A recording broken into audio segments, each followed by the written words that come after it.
just send it to you.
All right, Shalom.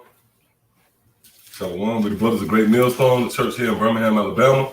And as always, I want to begin by giving all praise, honor, and glory to Yahweh, Ba'ashem, Yahushua, Ba'ashem, Rakakadash. Yeah, in the ancient Hebrew tongue, that would be the correct name of the Heavenly Father, His only begotten Son, and the Holy Spirit. Also, would like to give double honors to our teachers, the head apostles and elders of Great Millstone. Shalom to the brothers out there laboring in His work, continually pushing out this gospel in all true faith and sincerity. And as always, I want to say shalom to the believers out there, the Akim as well as the Aqua, that subscribe to the truth as well. So, yep, we back once again through the spirit and power of Yahweh Shai. And it's going to be the 20th installment of As Foretold in the Scriptures, man. See, what you're going to come to find out, life and existence itself, your very being, your day-to-day is all centered around this book, okay? This book is the script. You know, if you consider a movie, a screenplay or whatever, you have a writer, and writings, right? That script dictates what take place on the stage. The stage will be the planet Earth, you know? And what's recorded in these scriptures pretty much dictates what you see in the here and now, you know? The reason why you got a mask on, the reason why you 6 foot behind another motherfucker at the restaurant is because the things written in this book, man. Okay, we're in a time now with this place America, which, by the way, when you go into the scriptures, this deals with biblical timelines, man, based on the rise and fall of kingdoms. That's why it's out of the reach of simple Negroes, man. You know, that's why a nigga can't really get into this, because it deals with rulership, you know? See that? and that's far out of the reach in the mentality, you know, the mental capacity, the strength and comprehension of you people, man. You know? And the fact that the scriptures deal with empires, rulers, you know, regimes that rise to power and eventually fall out of power. And what you're witnessing right now, this system, which is the beast system, that's the current power. There's not a level playing field here. It's not like, because you got a lot of people, remember, it was a while back, you had this dude to roll up on the apostles and kept pushing the idea of the Chinese being in power. Oh, yeah, no, they not in power, man. Neither of these other nations, you know, in power, man. Elon. Or, you know, you got a doctrine out there where they say the so-called Arabs is Esau. That don't make sense, right? The Arabs, you know, couldn't be Esau because it's written in biblical prophecy that Esau is the end of the world, which is symbolic for them being in power. So I said all that to say this: what we're witnessing right now is the decline, the fall of this current system that's in play, man. And there's a series of events that will take place to let you know where you at in that process. Again, that's why you got on mask. People think that's just random, but that's nothing more than a signal to let you know that this place is finished, man. Have you got a precept? Yes, okay. You do? All right, go ahead. What you got? Okay. Matthew 24:14, and this gospel of the kingdom shall be preached in all the world for a witness. Yeah, it's in this gospel of the kingdom. Hey, there's a Bible all throughout America. This is a top seller. You'll find a Bible on every dashboard in every car, in every hotel room, on every coffee table, in every living room in America. So you have a lot of people that build a foundation of the scriptures, yet there's one gospel, man. See, that what the scripture saying. Read that again. Matthew 24:14, and this gospel of the kingdom See, of the kingdom. Mm-hmm. That's bad. That's dealing with what? Rulerships. That's what we teach right here is a transition of power. That's what we teaching, man. See that? The very overtone and essence of this teaching is concerning rulership. Matter of fact, hold Matthew 19:27 on that. Go ahead, Up. It says, and this gospel of the kingdom shall be preached in all the world for a witness unto all nations, and then shall the end come. So yeah, that's the chronological order, if you will. Before the end of this place, this gospel will be preached. And this started all the way back to with Abba Bivens. And that spirit, the Lord bringing that information back out, that's a question that's being posed to these different groups. Especially when we talking about those who stem from One West, these self-proclaimed leaders. Because they rhetoric, man, they doctrines got everybody distorted and confused. Which, come to find out, them guys who push the adultery teaching, which it all falls under the Nate. They from Birmingham, man. That's IUIC Birmingham, and we familiar with them guys. They more out. You don't see these guys out teaching. You know what they known for? Selling Gatorades, man. Right. You don't know them for teaching. You know them for fundraising. Right. It's a fundraiser atmosphere. Real talk. Right. Yeah, they damn. That shit, they damn. We pulled up on them a couple times. Man, this brother pulled up. They ran into the car trying to sell us Gatorade. They said, this is for the kingdom. And the brother looked at him and said, show me that in the scripture, man. And the other guy whispered like, that's Great Millstone. Which Nate, Nate put the order out. If you see Great Millstone, don't deal with him, man. He brought up to the car, man. We was serious, man. I let the window down. Come over, he said, hey, I got a Gatorade to sell. And he said, this is on the behalf of the kingdom. I asked him, man, she produced a precept on that, man. And it messed him up. See? Don't tell them pussy. Yeah. Guys on both sides of the highway. Oh, I know, yeah. Yeah, they corner the market, man. You going this way, you going that way, you gonna have them on that side down. And I didn't know what that many members down here. It was damn near 40 dudes that were fringes all over the place. It's true. And that's a sign of the circumcised, meaning those of you who know that you're Israelites. Yeah, you got this book, but yet you don't teach the doctrine of Yahushua. The doctrine of Yahushua really deals with the kingdom. See, because they said that, right? They said on the behalf of the kingdom, but their actions don't prove that that's what the banner they come under.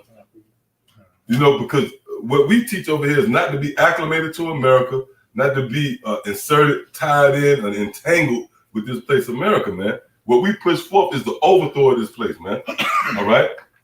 Matter of fact, give me what you got real quick. Kind of just say Matthew 19, and you say going for 27. Yep. 19 and 27. It said, then answered Peter and said unto him, behold, we have forsaken all and followed thee. Yep. What shall we have therefore? And Yahushua said unto them, verily I say unto you, that ye which have followed me in the regeneration. Hold up, let's read that again. Let's read that again. Yeah, this same Matthew 19 and 27. Then answered Peter and said unto him, behold, we have forsaken all. See, we have forsaken all. And that's what I was just saying. Pretty much, you can't be acclimated to America.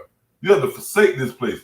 The overtone of your teaching have to promote that. Here at Great Millstone, if you really subscribe to what we teach, which is the teachings of Yahushua, which we believe through the Spirit, you will see that we are against this place. The very essence of this ministry is a direct attack against the powers that be. Versus these other groups. Real talk, right? You think about HOI or what they AR, whatever the hell they is. They talking about building a community. Nigga talking about getting bulldozers in and the fuck is he talking about, man? So guess what? Even though they got on fringes, they push forth being in America. IUIC, the marriage thing. We did a video and we through the Spirit. We showed the opening clip. We got the clip from the Elder Manatazar, but it was like a video. It was like a world star. It was like Trey Songz, man. It was a world-friendly touch, And as well as these other groups, GOCC, You remember the video, the infamous video where they got where they doing the baptism? Oh, the nigga saying this red or some crazy shit. A change gonna come. Oh yeah. Remember that? That boy walked to the river. That boy walked to the river. See what I'm saying? But guess what? What it did? It put you back in the mind state of being in church. Mm-hmm. Right. You know, grandma and being baptized. Right? Which ain't nothing wrong with that. But when you go into the history on that with John, it was more like a symbolic gesture. Even John himself said it. If you paying attention, he said, look, I baptize with water. He downplayed that.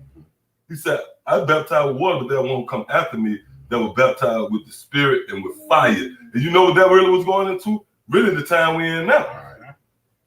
Because the Spirit, the ministry of Yahweh Shai have taken hold now. Even though, you know what proved that? Because remember, Yahweh Shai said, look, the night comes when no man can work. It was a time where it was paused. Like after the Roman Empire, it was a pause. Even when we came over to America, this doctrine wasn't being taught. Then, you know, like you said, the Lord set up, you know, Elijah, right? Our business. And it sparked back up again. See that? Yeah, so give me what you got. Okay. You got a preach up? Just going back to go it was a pause. Mm-hmm. This is Saint Matthew 9:15. And Yahweh Shai said unto them, can the children of the bridegroom mourn as long as the bridegroom is with them? Mm-hmm. But the days will come when the bridegroom shall be taken from them, then shall they fast. See that? So that's time we're in now. So this is the most critical part of this ministry, man. And that's why the brother brought it out in Matthew the 24th chapter. And this gospel shall be preached, then the end shall come.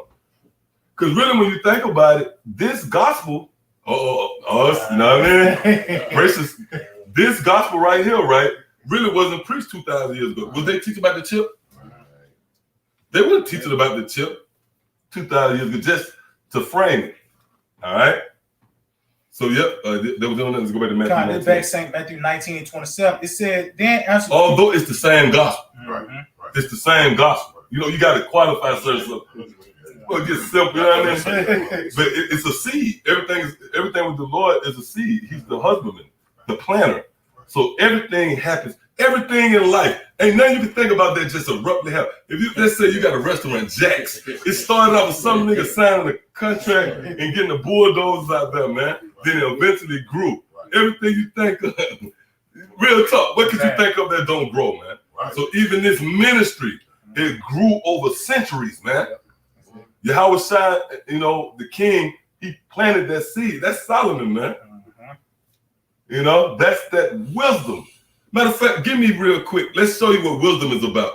Because wisdom wasn't just King Solomon having wisdom and people, which the scriptures tell you how you had people to come and pick his brain. What her name? The Queen of the South. Bathsheba. No. I'm gonna get it. Yep. The Queen of the South, which it was others. They came to pick his mind, but it wasn't really about that. That wisdom was really dealing with an everlasting kingdom. Matter of fact, go to that real quick. Is that she bringing forth? Is that Wisdom of Solomon 6? Oh, you're talking about bringing forth the kingdom. Get that real quick.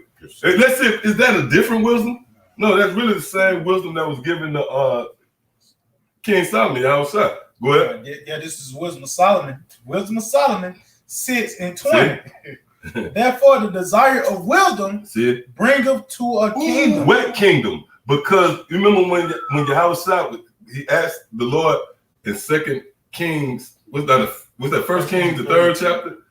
When Solomon asked the Lord for wisdom, it pleased the Lord. And what the Lord said, since you didn't ask for the neck of your enemies, meaning it wasn't a carnal thing, you didn't ask for the neck of your enemies, you didn't ask for whatever, this and that. You ask for wisdom, he's going to give you everything that comes with it. You know that's the kingdom?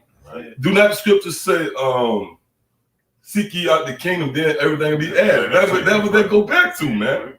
So that wisdom that was given to King Solomon is actually the kingdom of heaven. Read that again. The Wisdom of Solomon 6:20. Therefore, the desire of wisdom bringeth to a kingdom. See that? So did not King Solomon desire wisdom? So what kingdom it brought him to? You can't say that kingdom because it ended. It's another kingdom out here. It's really a continuation of that kingdom, but it all centers around wisdom. All right. So that's it. Let's go back. This back to St. Matthew 19:27. It said, then answered Peter and said unto him, behold, we are forsaken all and followed thee. Yep. What shall we have therefore? And Yahushua said unto them, verily I say unto you, that ye which have followed me in the regeneration. That's the continuation of that ministry. Because that word regeneration right there is dealing with reincarnation, man. You know what I'm saying? And we ain't got to break it down. I mean, you know what I mean? We ain't got to break that down to you. It's on record, man. Go search it out. Like, if you don't believe, you want us to go into that, you know? I mean, and I'm saying to those who don't believe and they're not sincere, they want to prove to me like a nigga walk up, ask about the sign. You can see the look on there in the background, you know what I mean? They ain't looking at you, they just looking at the sign. God, that's looking toward the bottom of the sign. You know what I mean? Yeah. As you so Zebulon, right? Yeah, go ahead. It says that ye which have followed me in the regeneration. Yeah, so you see that word regeneration, you got those who don't believe in the reincarnation aspect of the scripture, if you will, right? Well, explain that. What do that word regeneration mean? Let's go into reincarnation. The Lord said those who followed me in the regeneration, meaning that form of teaching really stemmed back then, but it grew. It grew. It blossomed into what you see now. Now the same men that was teaching 2,000 years ago, going into the chip, using the same scriptures and breaking down the technology that the men have. Oh, we're going to put information on that. Go ahead. It says that ye which have followed me in the regeneration, when the Son of Man shall sit in the throne of his glory, ye also shall sit upon 12 thrones. See, that has everything to do with rulership.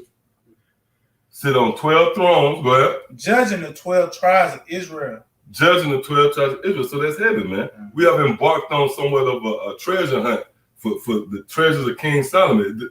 That's the kingdom that the Lord is going to share with his men.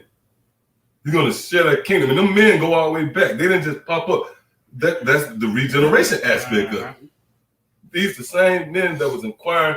Matter of fact, go to 2nd Ezra out, the 6th chapter, and y'all got precept. Let's bring them up. Yeah, couldn't say Oh, you had something? Yeah, kind of say like you said, you're gonna share this, joint heirs. Yeah, go ahead. It's Romans 8 and verse 17. And if church, matter of fact, let's start at verse 16. It says the Spirit itself bear witness with our spirit that we are the children of the Most High. And if children, then heirs of the Most High, and joint heirs with a Mashiach. Yeah, see that? Read that again. It says, and if children, then heirs of the Most High, and joint heirs with Yahushua. Yep. If so be that we suffer with him, that we may be also glorified together. See that? That's it, man. That's that same kingdom. It stems all the way back. And that's the time we're in. Again, we're in a time where this existence that you going to a restaurant or going to shop, you're going to an ATM, just that way of life, the normalcy that comes with being in this lifetime. What we witnessing is a change of that. And it's big time. It ain't like, you see like, let's say like in sports, you have a change of the guard in relation to a certain team that dominated. Then you see another team, a younger team on the horizon, and they take the place. This ain't like that. This is dealing with like a lifetime, a generation, a time frame. It's going to go into a whole nother lifetime, what we talking about here, man. See, that shows you how hard this transition is. See? But you got those who was promised from the beginning, all the way from the beginning, to be joint heirs with this king. It's this king, man, that the scriptures talk about. Prove that too when you go to the law. Deuteronomy 18, why the Lord said, listen to this man. That was the king, man. That's it. See? Matter of fact, go ahead. Now, this is 1 Corinthians chapter 9, verse 24-25. Know ye not that they which run in the race run all, but one receiveth the prize. Right, that's a beautiful scripture because that proves, the fine line with coming into this arena. You're going to have plenty of groups running a race. We're going to just call it like it is. Because you can go individually, because even amongst us, we hope that we're going to be numbered amongst that precious elk. So we all in a race. But on a bigger level, that's these different groups. They run in the race too. You know, but only really one. Matter of fact, continue. Let me start from the top. This is 1 Corinthians 9:24. It says, "Know ye not that they which run in the race run all, but one receiveth the prize. So run that ye may obtain. And every man that striveth for mastery is temperate in all things." Right, that's balance. That's balance. Case in point, you're not going to show up at work with your fringes on. That's being temperate in all things, man. See that?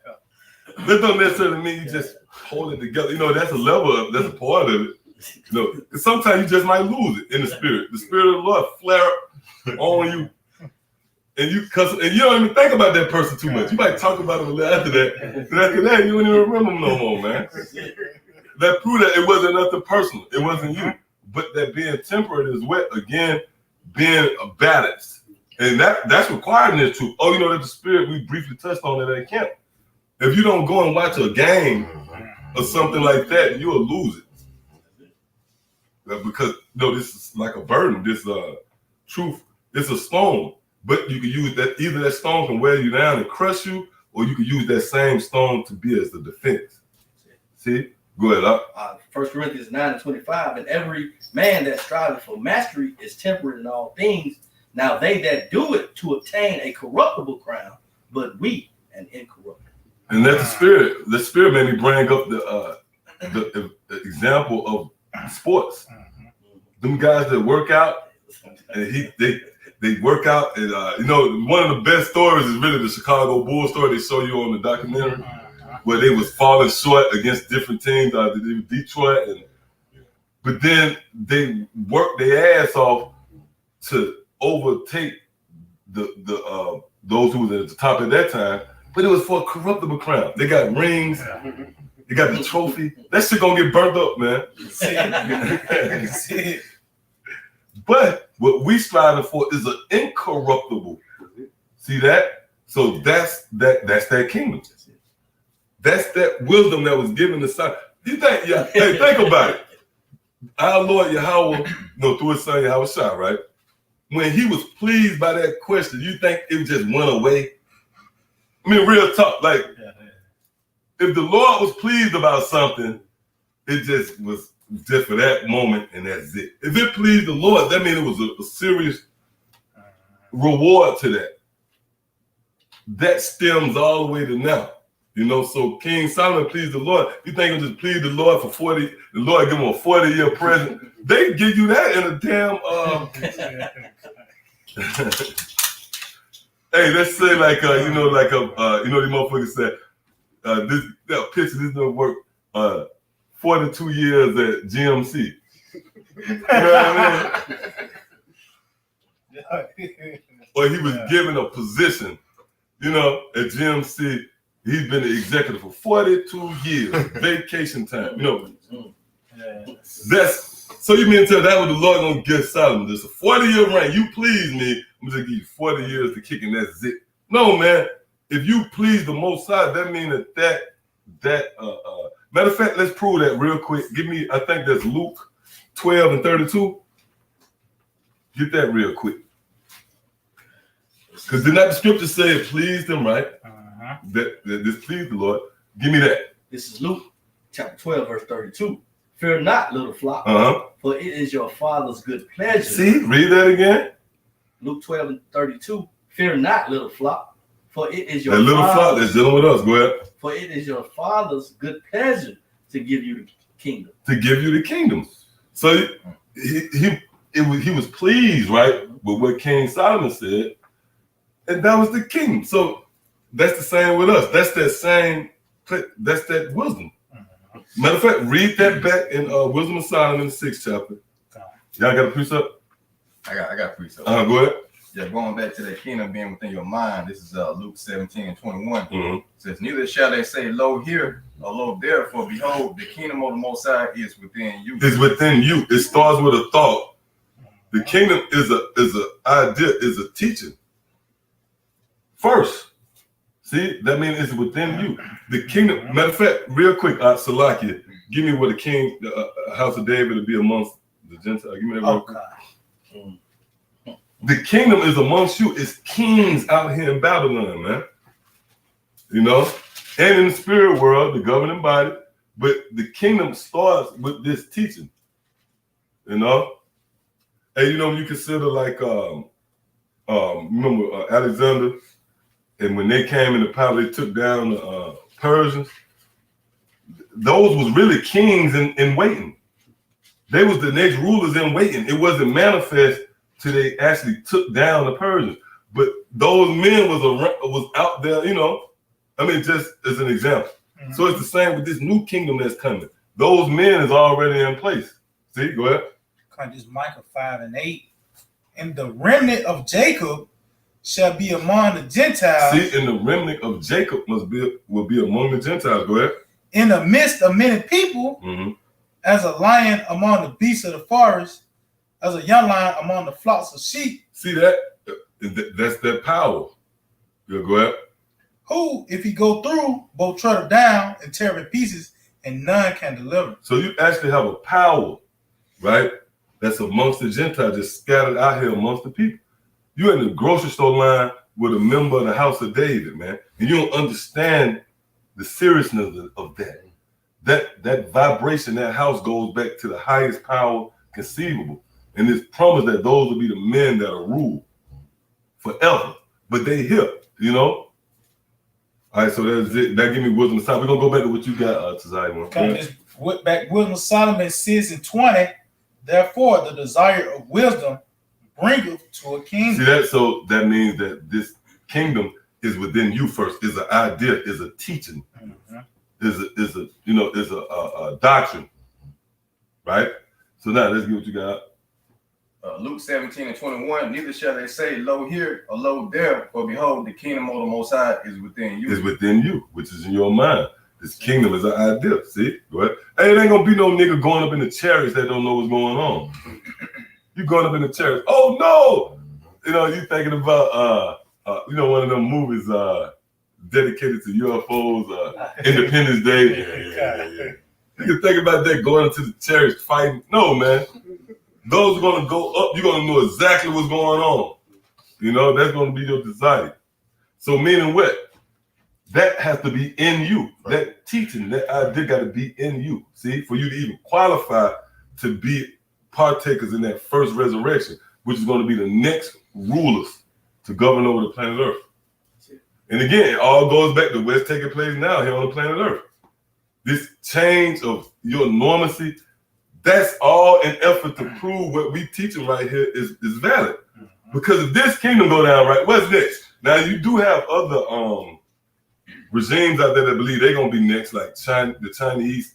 All these different nations can smell blood. They can see that Esau on his way out of here. But matter of fact, get that real quick up in Wisdom of Solomon. I know what you're talking about. You know what I want. Yeah, kind. Yo, this is because they think all these other guys gonna rule. See, go ahead. It's like this is the book of Sirach 11 and 5. It says, many kings have sat down upon the ground. Again, dealing with all these different rulerships, right? And one that was never thought of have worn the crown. What's that talking about? And one that's never, that actually coincides with existence. That proves we narrate things. This is the only thing that you can read that coexists with existence. You have a kingdom that's going down. You have other kingdoms that's looking to rule.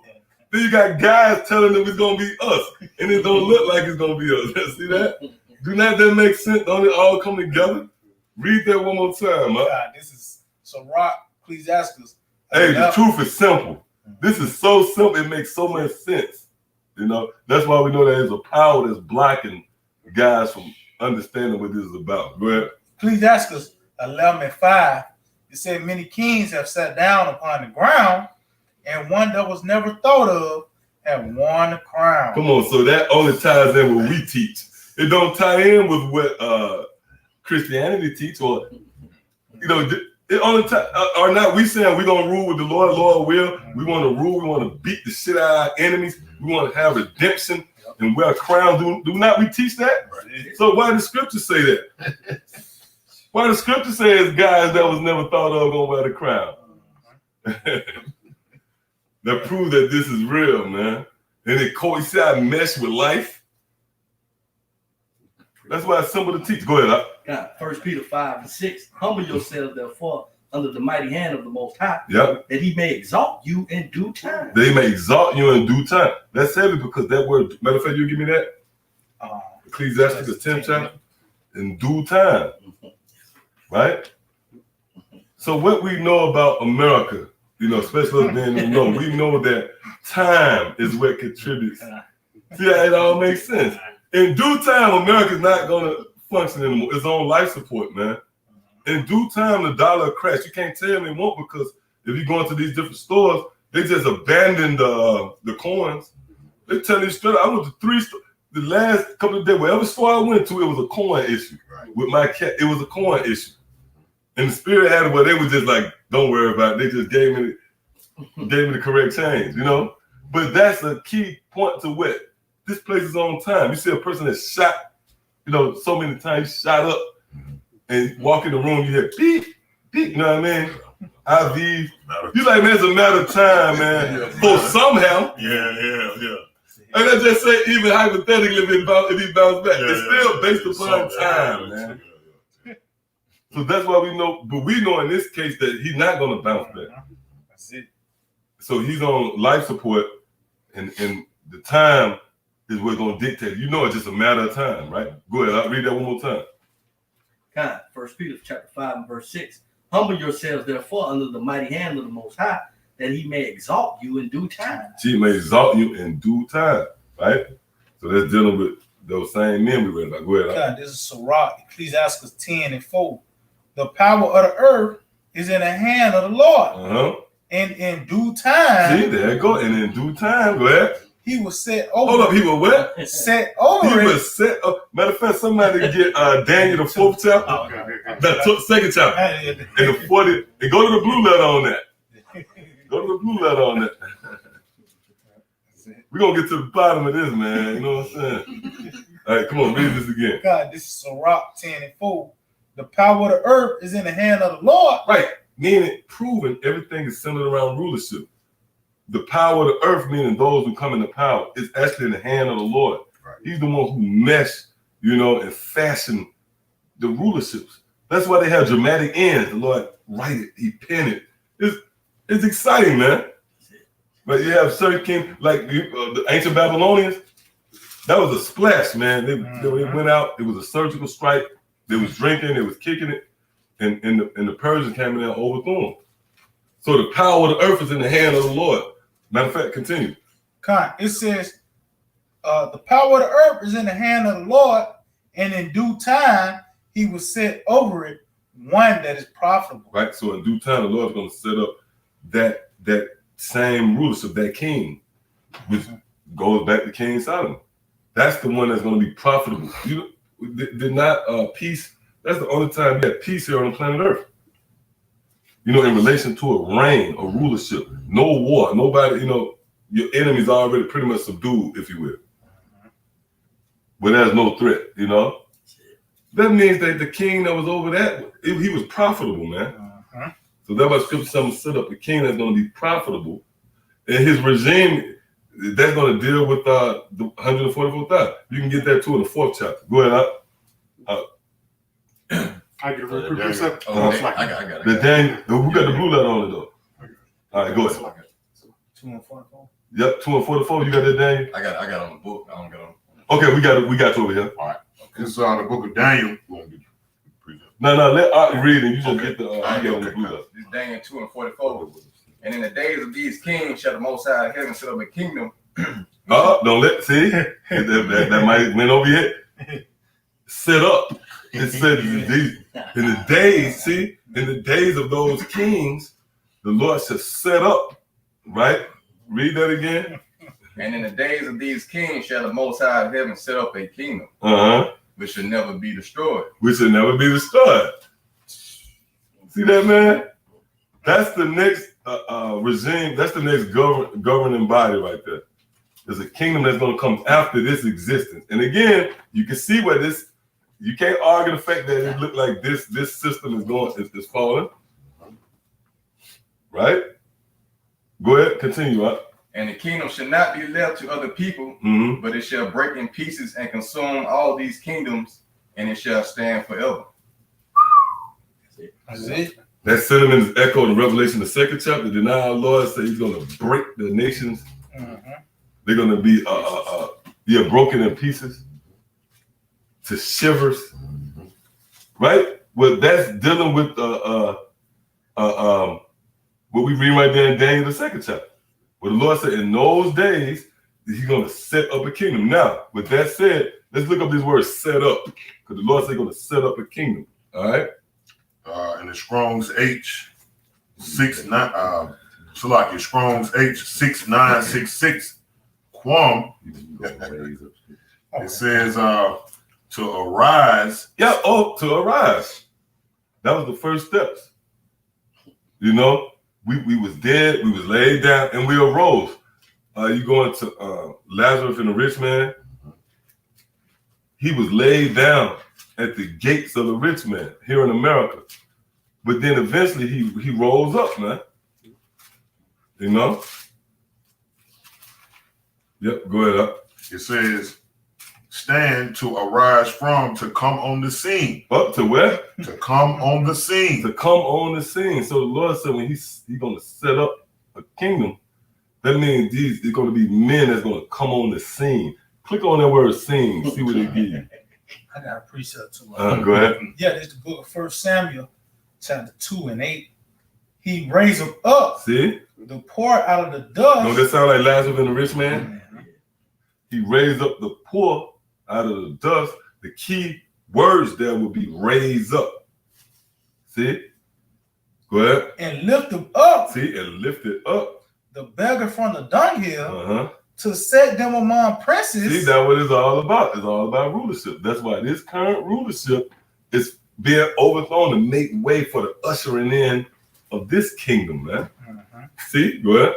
It says to set them among princes and to make them inherit the throne of glory. Yep. For the pillars of the earth are the Lord's, and he has set the world upon them. Yep, and the pillars again would be was going to be the upholding of the earth, which is those men that's profitable. Was not King Solomon and his government was pillars? It was the upholding of the earth. And those who was most importantly too, which would be the Israelites.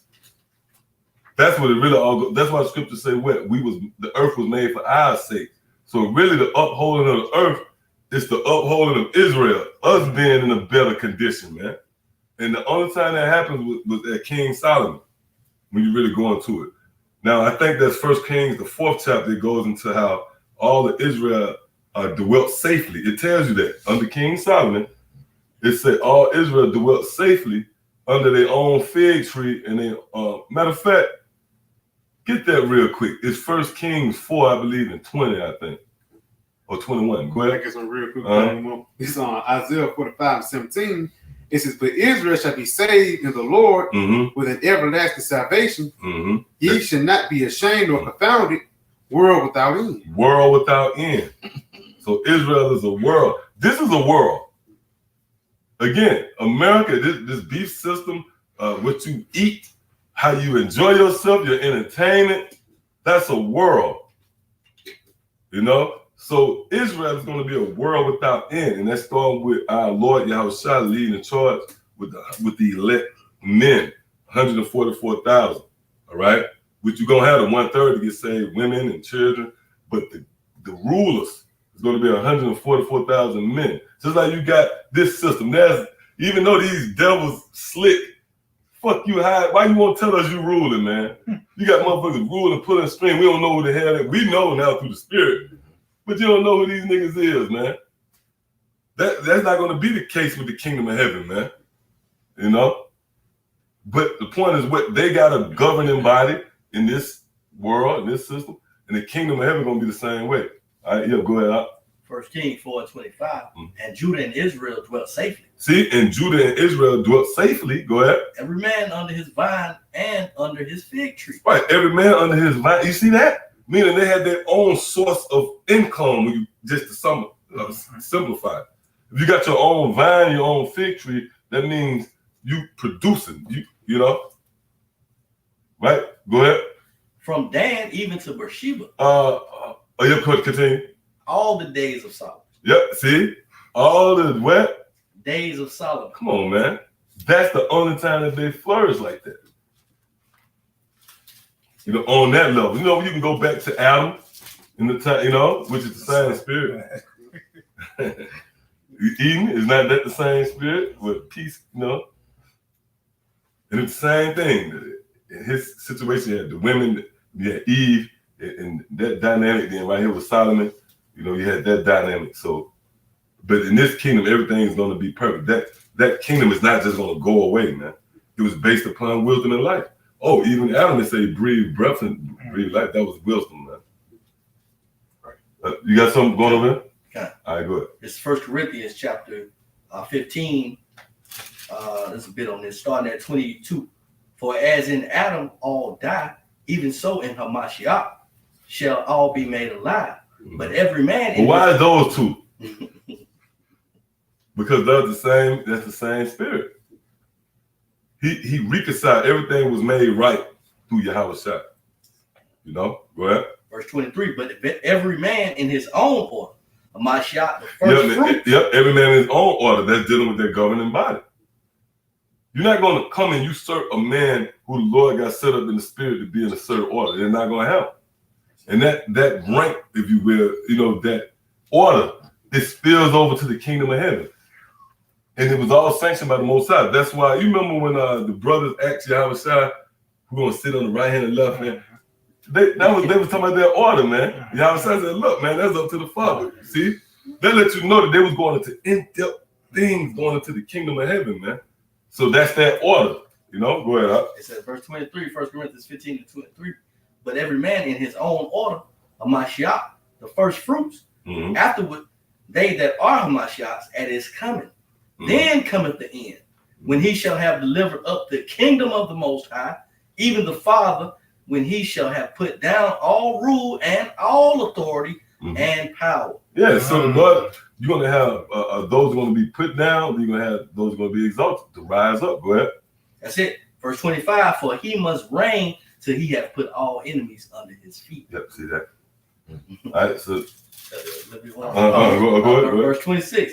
The last enemy that shall be destroyed is death. Now, what that's talking about Esau in America. That's talking about America. That's talking about, that's the last. You know what? That's heavy because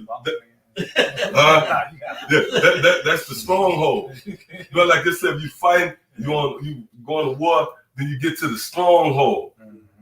That's the last one before you go take the crown. Right. You know. So that's death. That's it. That's death. That's America. That's the so-called white man. Everything that he pushed, the very vibration of the so-called white man being in power is death. That's the last enemy. It say Esau is the end, right? Yeah, go ahead.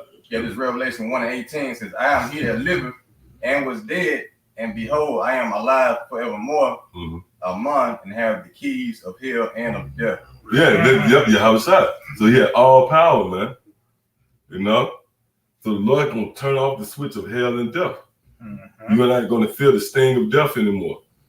And you know that's the levels to that. That's talking about when you ain't gonna die, you're gonna have incorruptible bodies, but you're not gonna feel the sting of Esau. You ain't gonna feel that's a burden on Israel, man. That's recorded in the curses. Lord said, I'm gonna send forth an eagle. So when the Lord get rid of him, then that's getting rid of death. When us coming in power, having him in subjection, that's getting rid of death, man. All right, yeah, that was it on that. We're gonna go back to that definition.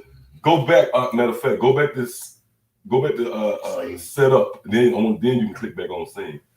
All right. Y'all got anything else over here before we? Yeah, go ahead. You got some too? Yeah, real quick. Get you on real quick. I'm on. This is Proverbs 12:12. The wicked desire the net of even men. Sorry,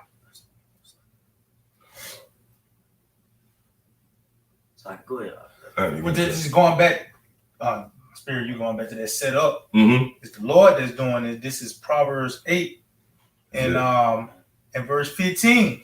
It says, by me, kings reign. Yep. See? And princes decree justice. Uh-huh. By me, princes rule Uh-huh. and nobles, even all the judges of the earth. Well, hold up. That's really going into Yahweh side, right? Uh-huh. But it's going into the decree. Yep. You know, that's really going into this doctrine by me, by the word. Kings reign, because this deals with prophecy. You see what I'm saying? Matter of fact, go to I think there's Ecclesiastes 8 and 5. We get this real quick. Yep. Ecclesiastes 8 and 5. So we just read what the Lord said, by me kings reign. See? Go ahead. No. Yeah, so like this Ecclesiastes 8 and 4, what a word of a king is. See what a word of a king is. See? Go ahead. There is power. There is power. We just read what the power of the earth is in the hand of the Lord. So what a word of a king is, there is rulership. There's power. So according to this word of the king, the elected Israel are going to have the power. That's the story, man. You know, we reading right now what Esau's, we reading Esau's existence, but we can flip a page past this society. No, you only see this society, but we can flip a page past this society and say, oh, that's the next society, the kingdom of heaven, man. Got another precept for that. Yep, go ahead. Yeah, this Hebrew 1 and 1. The Most High, who at sundry times and in diverse manners spake in times past unto the fathers by the prophets, having these last days spoken to us by his Son. See, which we know it started 2,000 years ago, but he's still speaking to us. The Lord, in these last days, right now, in this last minute, in this last hour, the Lord going to be speaking to us from that point to the end. That's why I say here in these last days has spoken to us by his Son. Go ahead. Whom he have appointed heir of all things. See, they're going to have rulership overtone again. Who he have appeared, read that again. Whom he have appointed. Have appointed, right? Go ahead. Heir of all things. Go ahead. So the Lord is heir of all things. Yahweh Shai, go ahead.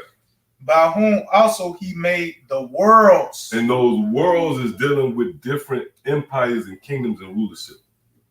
And that's a cut on, son. If you ever come across just one of them Christians, man, them persistent Christians, they go to St. John, you know, the ones don't want to, you can't even hear what they saying. I mean, they don't hear what you saying. You try to be, you can't debate, you can't go back and forth with a Christian, man, especially that level. They start humming yeah, you trying to, yeah. My God, they start humming an old hymn, man. You trying to. Right? So if you that word worlds right there is a cut. That proves that this is not just one world physically, but those worlds is dealing with rulerships. That's why you have, like, for an example, somebody might say the world of music, the world of hip hop. That's a realm. So right now we would be in the world of Esau, and the world to come would be the world of Israel, right? Go ahead. Quick precept. It's Job 5 and verse 10. It says, who giveth rain upon the earth and settle the waters upon the Jump fields. up. Yeah, because it's Job 5 and verse 9. It says, who doeth great things and unsearchable marvelous things without number.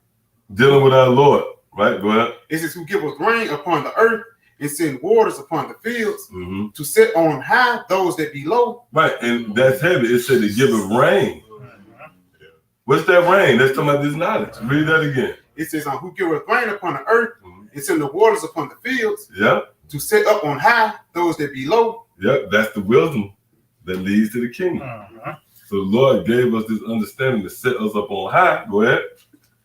It says, and those that mourn may be exalted to safety. Yeah, ooh, those who won, exalted to safety. That's bad, man. Yeah. Hey, but you know what? That proves that when we teach, hey, hold up. If we were just teaching something, why we got the Bible co-signing us? Why everything we teach, we gotta go to the scriptures. We can't even bring it out unless we go to the scriptures. So that proves that the scriptures bags up what we teach. You got something over here? Because when you go into that exalted safety, matter of fact, go to the blue letter and go to I think it's that Proverbs running to the Yeah, give me that. Oh, kind of. You run into the name of the Lord. 18:10. Get that and go to the blue letter on that. And read what you got one more time, huh? We out here, man. So just bear with us, man. We here, man. Know him a lot.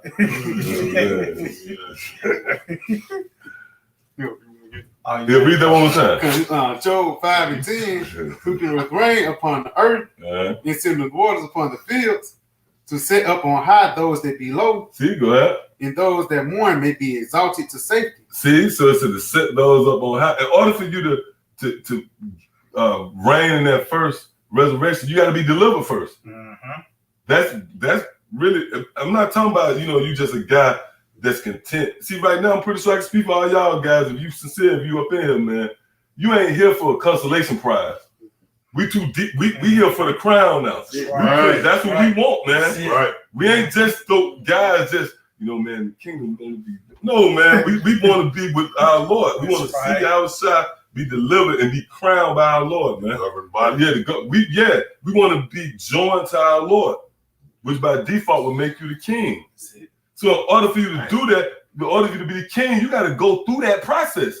Lord got to raise you up and crown you. Matter of fact, give me this real quick. We're going to get around what y'all got. Give me this. This is Proverbs 18:10. The name of the Lord is a strong tower. Yep. The righteous runneth into it and is safe. You You know what? Go to tower. It's a strong tower, right? Go ahead. So it's that word tower. It says tower, elevated stage. See, elevated stage. That's across the board. You're going to be physically elevated up into those chariots. Then you're going to be elevated as a status. That's going to elevate you. You're going to be elevated. That goes to what he just read. You're going to be exalted, set up. But before that can happen, you got to be elevated up, right? Continue. It says pulpit, raised bed. Raised. So we're going to be raised up. That's the process. In order for you to be elevated and raised up in status, you got to be raised up into the chariots, man. That's the first, those are the first fruits. Those are the first fruits, meaning first in everything. Meaning you're going to be the first to partake in the first resurrection. Who the first resurrection is for? The first fruits, man. But in order for you to even partake in it, you got to be raised up. And that's going to spill over into the rulership. All right, so. I got something real quick. Go ahead. Just pertaining to that raise up, real quick. Revelation 18:4. It says, and I heard another voice from heaven saying, come out of her, my people, that ye be not partakers of her sins, and that ye receive none of her plagues. Come out of her.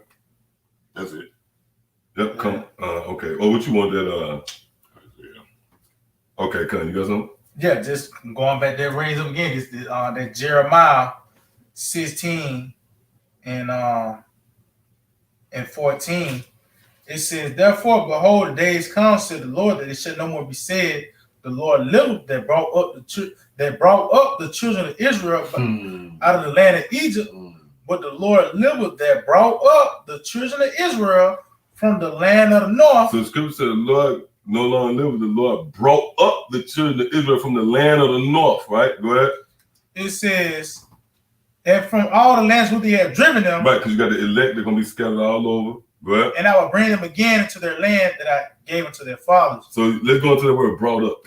So that word brought up, it says to go again, up. The scripture says the Lord is not going to be no longer living, concerning Egypt, but it's going to be said the Lord liveth that brought up the children from the land of the north and all the land scattered. So go into the word brought up again. It says to go up. To go up, see? To ascend. To ascend. That's dealing with the deliverance. See? Go ahead. To be exalted. To be exalted, but it's dealing with period.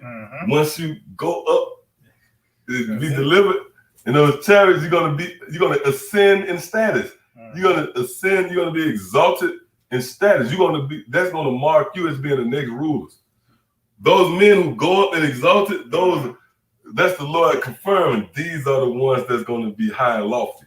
Go ahead. It says to be taken up into, See? be inserted in. Woo! What that's talking about? Let's talk about the deliverance, man. We reading that back in Jeremiah.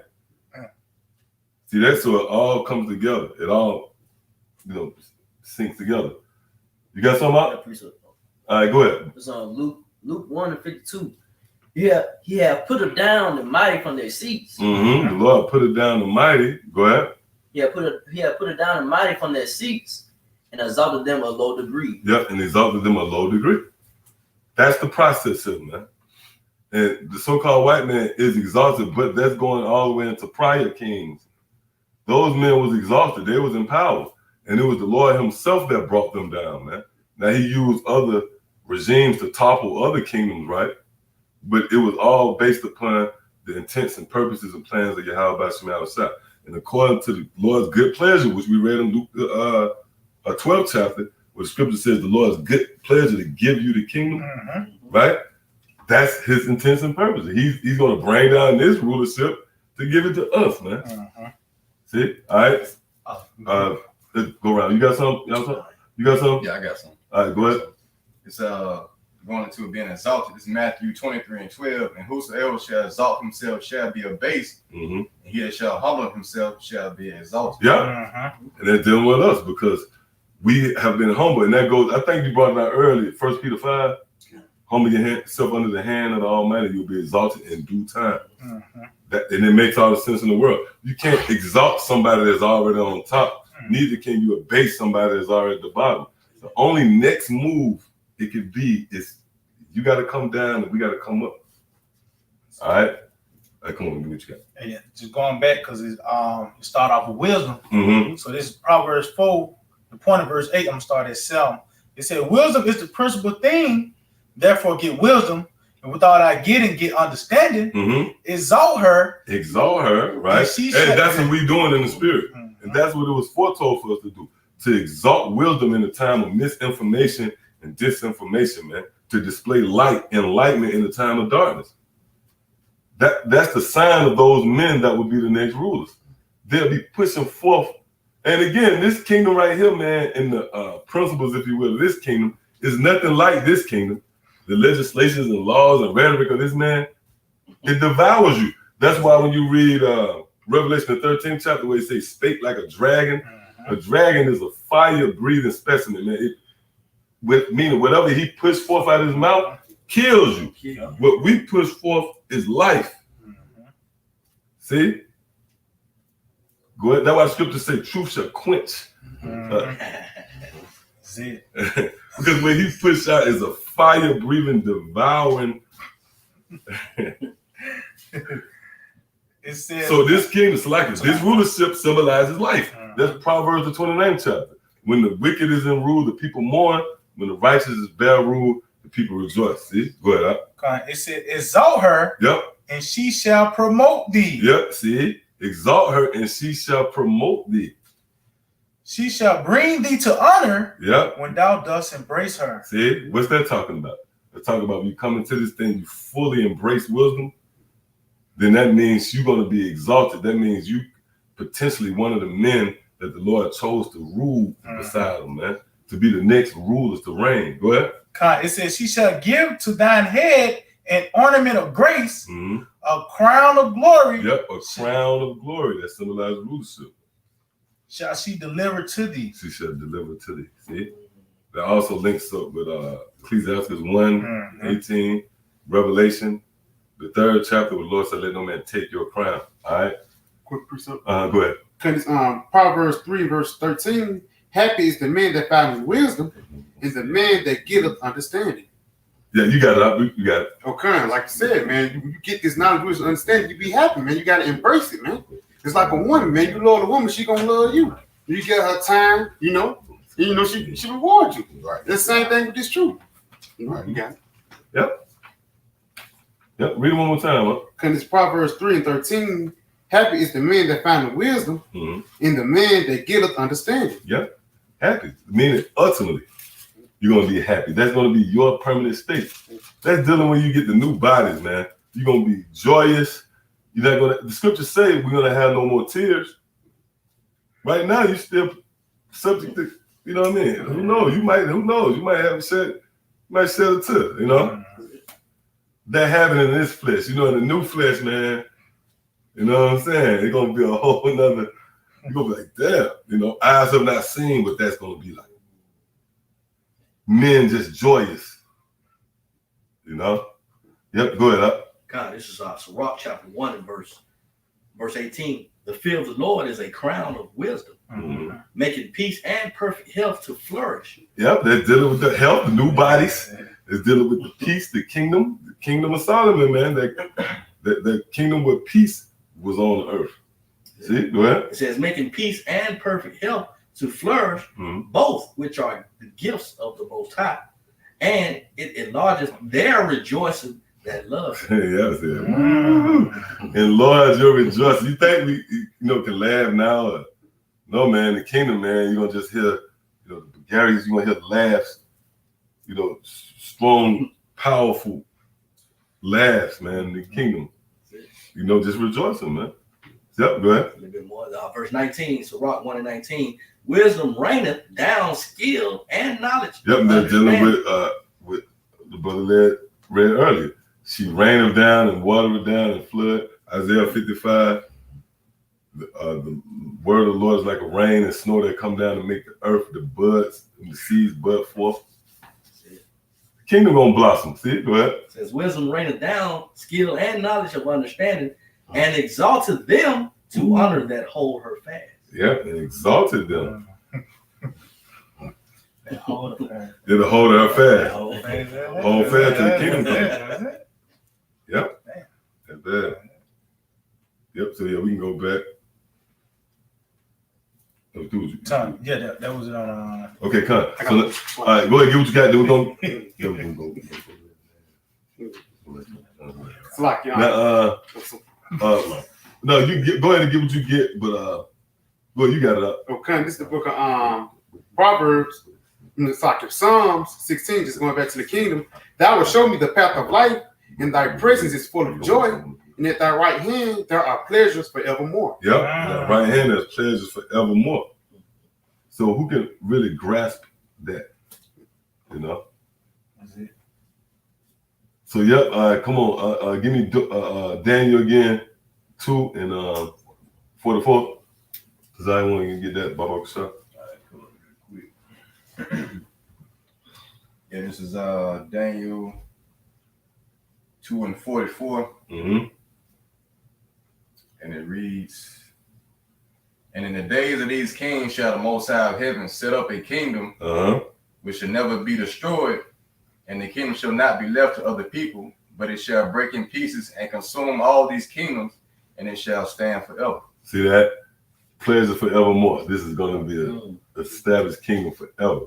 But again, it says in those days of these kings, which is really dealing with now, because you got kings reigning in the form, first and foremost, of these elites. Those are kings. When you talk about these families, these crime families for real, these bankers. But then even when you go down into the EU, the UN, the NATO, those different kings too. So in the days of these kings, right? Go ahead. It says, shall the Most High set up the kingdom of heaven? Mm-hmm. See, Moses set up the kingdom of heaven. Now let's go to this word set up. Cut. Strong's H966 again. Quam. The word set up, it says arise, stand, to arise from, to come on the scene. And see, it says to come on the scene. Come on, man. You can't make that up. Right now, we're in the age, which is the information age, but this is the age when you got social media, you got cameras everywhere. Everything is the scene. You can only come on the scene, and through these different devices. Laptops, you can be on YouTube, Facebook. So the Lord said in the days of these kings, these men will come on the scene, right? So you look at the word, let's see. Let me give you some. It says the place where an incident in real life or fiction occurs or occurred. So one of the synonyms. Oh, that's bad. Mm-hmm. A place where either fiction, like a movie scene, or real life. Go ahead. Now, one of the synonyms of the word that's similar, position. Position. Whoa. It says a sequence of continuous actions in play, movie, operation, or book. Yeah, so go to some of these similar words. Right? Location, read that. It says location. See, it's saying location. Gonna come on the scene. On location. That's like news. That sounds like news. On location here in. Go ahead. It says site, place. Oh, a site. You know, you got websites. Go ahead. Because that's not site S-I-G-H-T. That's S-I-T-E. Right. That's the website. Hey, you gotta jot that. Gotta keep that in mind, man. That's bad. The Spirit just brought that out, man. Come on the scene. You're gonna come on the site. Website. That's how you spell website, right? W-E-B-S-I-T-E. Go ahead. It says place, position, point, spot. The most parts of the earth. Yep. The ends of the earth, you know. This that scene, man. This is the time where the light is shining. That matter of fact, you got something? I know. Get Psalms 98 real quick. Got some real quick. Go ahead. It's on Daniel 12 verse 3. It says, "And they that be wise shall shine as the brightness of the firmament. Whoa. And they that turn many to righteousness as the stars forever and ever." See that? Gonna shine, you know, as the stars forever and ever.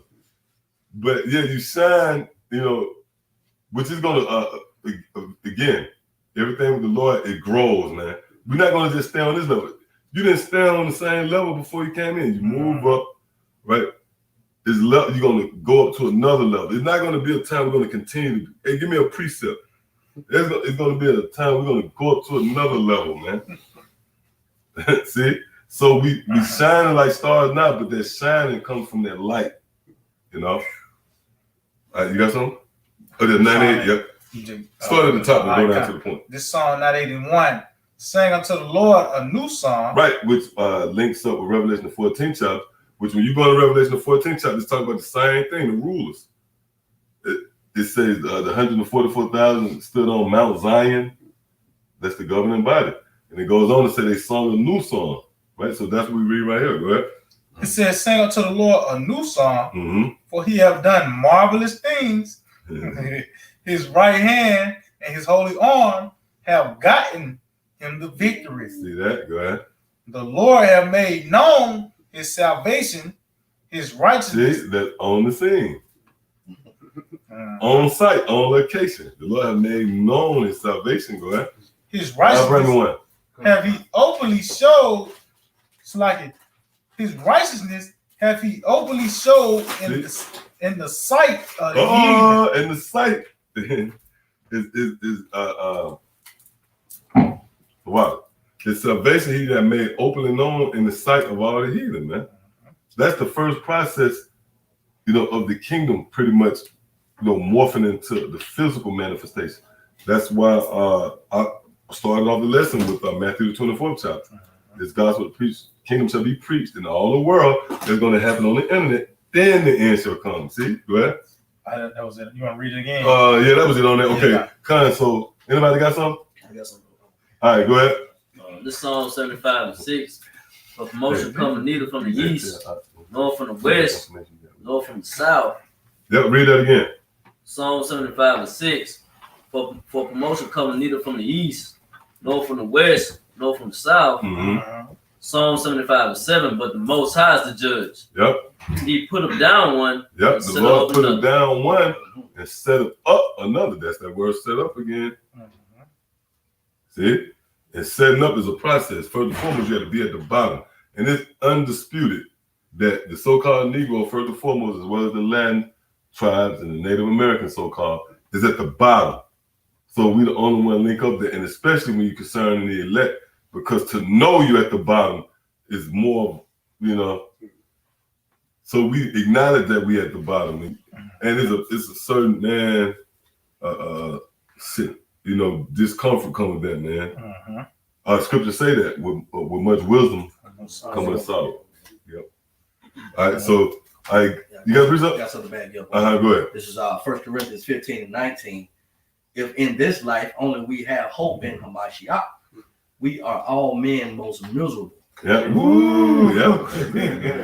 Yeah. We are all. Yeah, we are all men most miserable. In your outside, though, you know. Now you got men that is in the miserable state, but they don't. It's like they under the knife. We under the knife without anesthesia because they dead already. We are alive, so you know what I mean. It hits home more. So with that, let's get this real quick. And you know, again, we've been teaching and speaking about the kingdom, right? And those who are going to be qualified to be joint heirs. But you know, let's go into the transition of that because why? It's important in relation to you see it. These different things that's happening is not just coincidence. It's not just randomly done. You know, this kingdom in the fall of it is being made manifest. Go ahead. God, this is you want to start at the top on this. You want to start at the top. You gotta go straight to the point. All right, this is second Ezra. Start at the top. God, this second Ezra 9:1. He answered me then and said, measure thou the time diligently in itself, when thou seest part of the signs past, which I have told thee before. The prophecies, go ahead. It said, then shalt thou understand that is the very same time wherein the highest will begin to visit the world which he have made. Go ahead. Therefore, when there shall be seen earthquakes and uproars of the people in the world, then shalt thou well understand. See, and that's happening, right? You have uproars of people in the world. Go ahead. Earthquakes, go ahead. It said, then shalt thou well understand that the Most High spake of those things from the days that were before thee, even from the beginning. And I say something too, like I said, well understanding, meaning what? As each day goes by, it's going to become more clearer, man. So it said, well understand, man. You know? Yep. It says, for like as all that is made in the world have a beginning and an end. Right, and that includes kingdoms. And in this case, America, in this system that's in power. It had a beginning, and it also has an end. See? Go ahead. It says, and the end is manifest. And the what? And the end is manifest. And the end is manifest. When you go to the word manifest, it means to make clear or make obvious, man. So what we seeing right now taking place throughout the planet Earth is the end being made manifest, man. You know, mask on, right? And lately, the vibration been going out is this chip, this B system.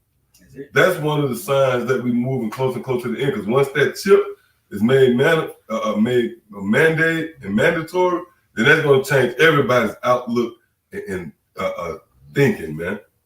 You know, the America, as you know, is certainly going to change at that point, man. You're not going to be able to go about your day-to-day in that day. But again, that's going to be a signet, you know, of this place being, that's going to kind of cement this place being taken out. Once that happens, all right? You got something? Yeah, this is on Isaiah 46:10. Declaring the end from the beginning and from ancient times the things that are not yet done, saying, my counsel shall stand, and I will do all my pleasure. And the chip is the counsel. So of the Lord, as a part of the counsel of the Lord, that chip being made mandate, man.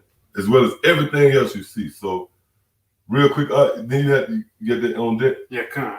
I got two more real quick. Okay, Con. It's I just want to read the article on this from the top. Okay. It says biochip might be used to detect COVID-19 by next year. So read it again. It says biochip might be used to detect COVID-19 by next year. Yep, to detect COVID-19. So you know, you see where these devils they shrewd as hell, man. They set up the COVID-19 and they're gonna set up, you know, something to combat it. That goes back to an age-old formula that they always use is order ab chaos, all right, which is Latin for order out of chaos. So they set up the chaos, then they bring the order. So, but if you notice though, this shit ain't really working. Like we not buying to that. A lot of people really ain't buying to that no more, man. They thought they was projecting that people would be in a frenzy right now. Which it is like that in the some way these motherfuckers actually got on masks. But you got a lot of people more than what these motherfuckers want questioning that. Like, man, there's something up with this. They're gonna have a big resistance, in other words, with this plan, this new world order. All right. So you can go ahead. It says an implantable biochip developed by the U.S. government funded Defense Advanced Research Project Agency that can detect COVID-19. Yeah, that says in the form of a chip, right? Yep. Oh, that's a big.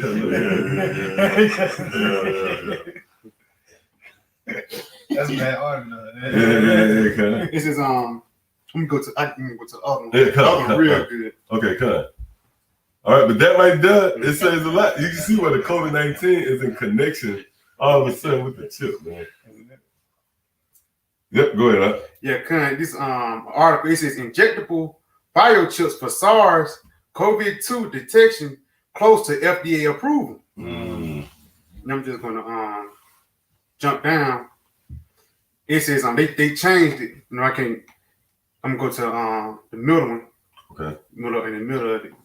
It says nanobots might theoretically be used to make mind control techniques invisible in cellular eavesdropping units or unimaginable horrific instruments of torture. Oh, yeah. The fucking the nanotechnology. You got Neuralink with that weird. What his name? Elon Musk. He was calling Bill Gates. I saw something he called Bill Gates a weirdo. You saw that? Idiot, all type. Yeah. But that nigga, man, you saw him dance, man. You see that shit? You ain't see the clip? That nigga a psycho, man. Elon Musk. Yeah, man. Yeah, more bites clapping them on and shit. Yeah. But those are the brains behind that. They got Neuralink. They put chip in your brain, put the chip in your hand. In a lot of cases, they heal you. I did a video on that where you had this paralyzed man. He was able to move again. What's that movie we was talking about? Upgrade. Upgrade. Bloodshot too. Bloodshot is another. That's when he put nano. Yeah, that's a bad one. They put nanotechnology in his body, and he gets shot, and it heals right up. Oh man. Hey, that's proof that this world, is going to an end. This current rulership, right? Yep. So come on, you got more on that? That was it on that? On that? Did you read? Yeah, that's pretty much it. Okay, come. All right, so let's go back. You got a preset? Oh, what you want to go there? Let's go back to the 2nd Ezra 9 again. Next 2nd Ezra 9 and 5 said, for like as all that is made in the world have a beginning and an end. Right. So the so-called white man had a time to rule, and now we're at the end of his rule. And really, he symbolizes the end. When this man would be on the scene, it would really be in the end, and his rulership the climax, should I say, of his rulership would be the end of all nations.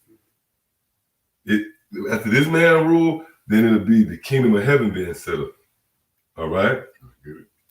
Yep, you can get that. Yeah, 2nd Ezra. All right. 2nd Ezra 6 and 9. Matter of fact, we'll start at 8. Start at 7. 7, right, con. 2nd Ezra 6 and verse 7. It says, "Then answered I and said, what shall be the parting asunder of times? Or when shall the end of the first?" And look at the word times again too. See, read that again. 2nd Ezra 6 and verse 7. It says, "Then answered I and said, what shall be the parting asunder of the times?" See, the part asunder of the times. He was inquiring about when would this rulership, the kingdom of heaven that we've desired, when would that be set up? That's why he said times. Matter of fact, hold that and get Daniel 2. I think that's Daniel 2 and 21. Yeah, get that real quick. All right. We're going to see what time is in the same breath with whoever get it can bring it up. Yeah, we're going to show you what time is in the same breath of rulership. Got it. All right, go ahead. All right, Daniel 2 and 21. it says, and he changeth the times and the seasons. Mm-hmm. He removeth kings and setteth up kings. See that? So you see what times and seasons is in the same breath with the removing and setting up a king. See that? Go ahead. He giveth wisdom unto the wise, and knowledge to them that know of understanding. Yep, so why that's in there as well, because wisdom brings it to a kingdom. All right, that's it.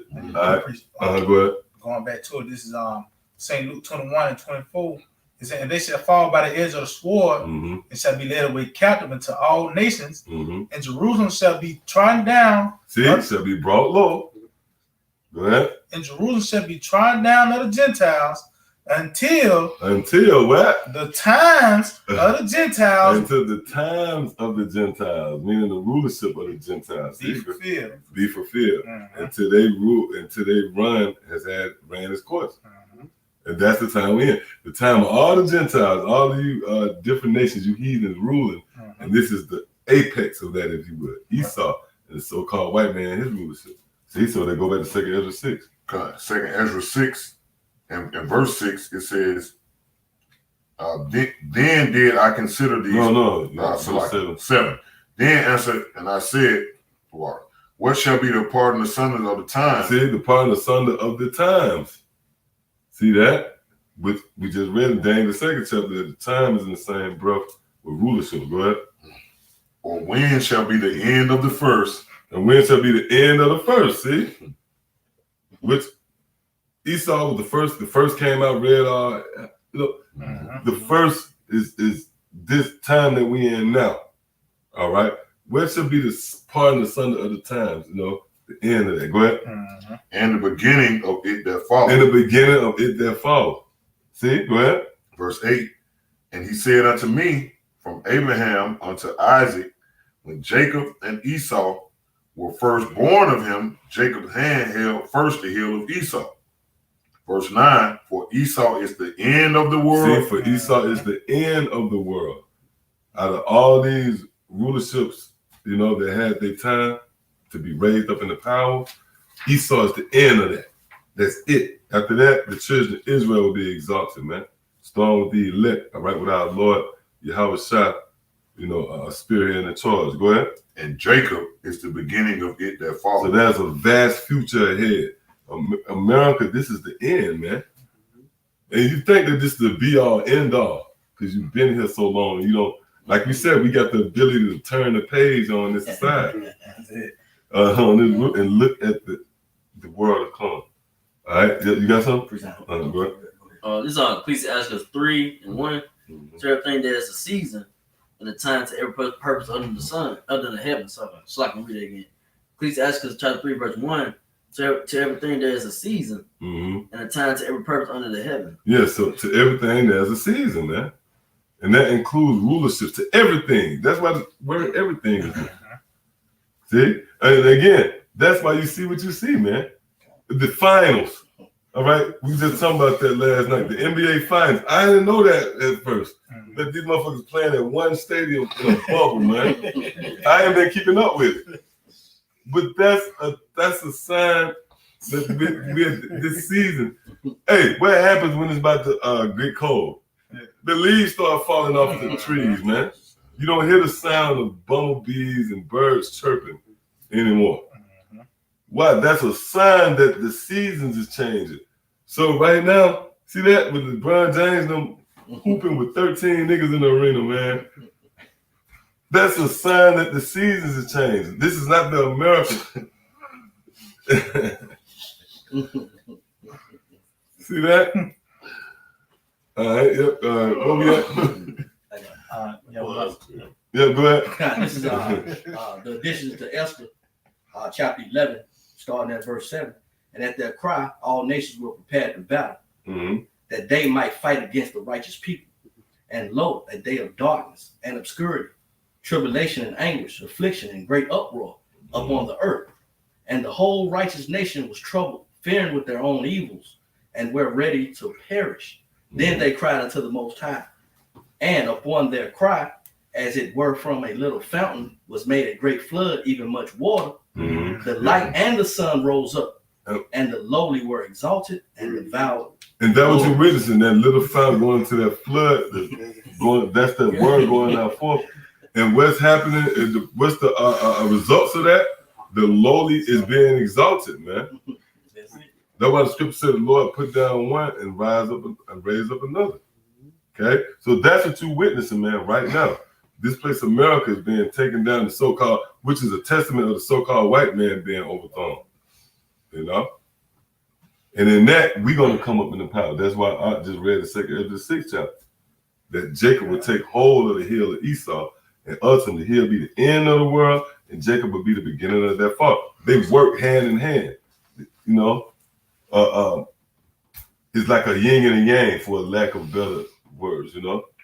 When the sun rising has everything to do with the sun setting. I mean, with the night, you know, as the night leaves, the sun, they got to work together. The sun can't come up without the night fleeing, and vice versa, you know?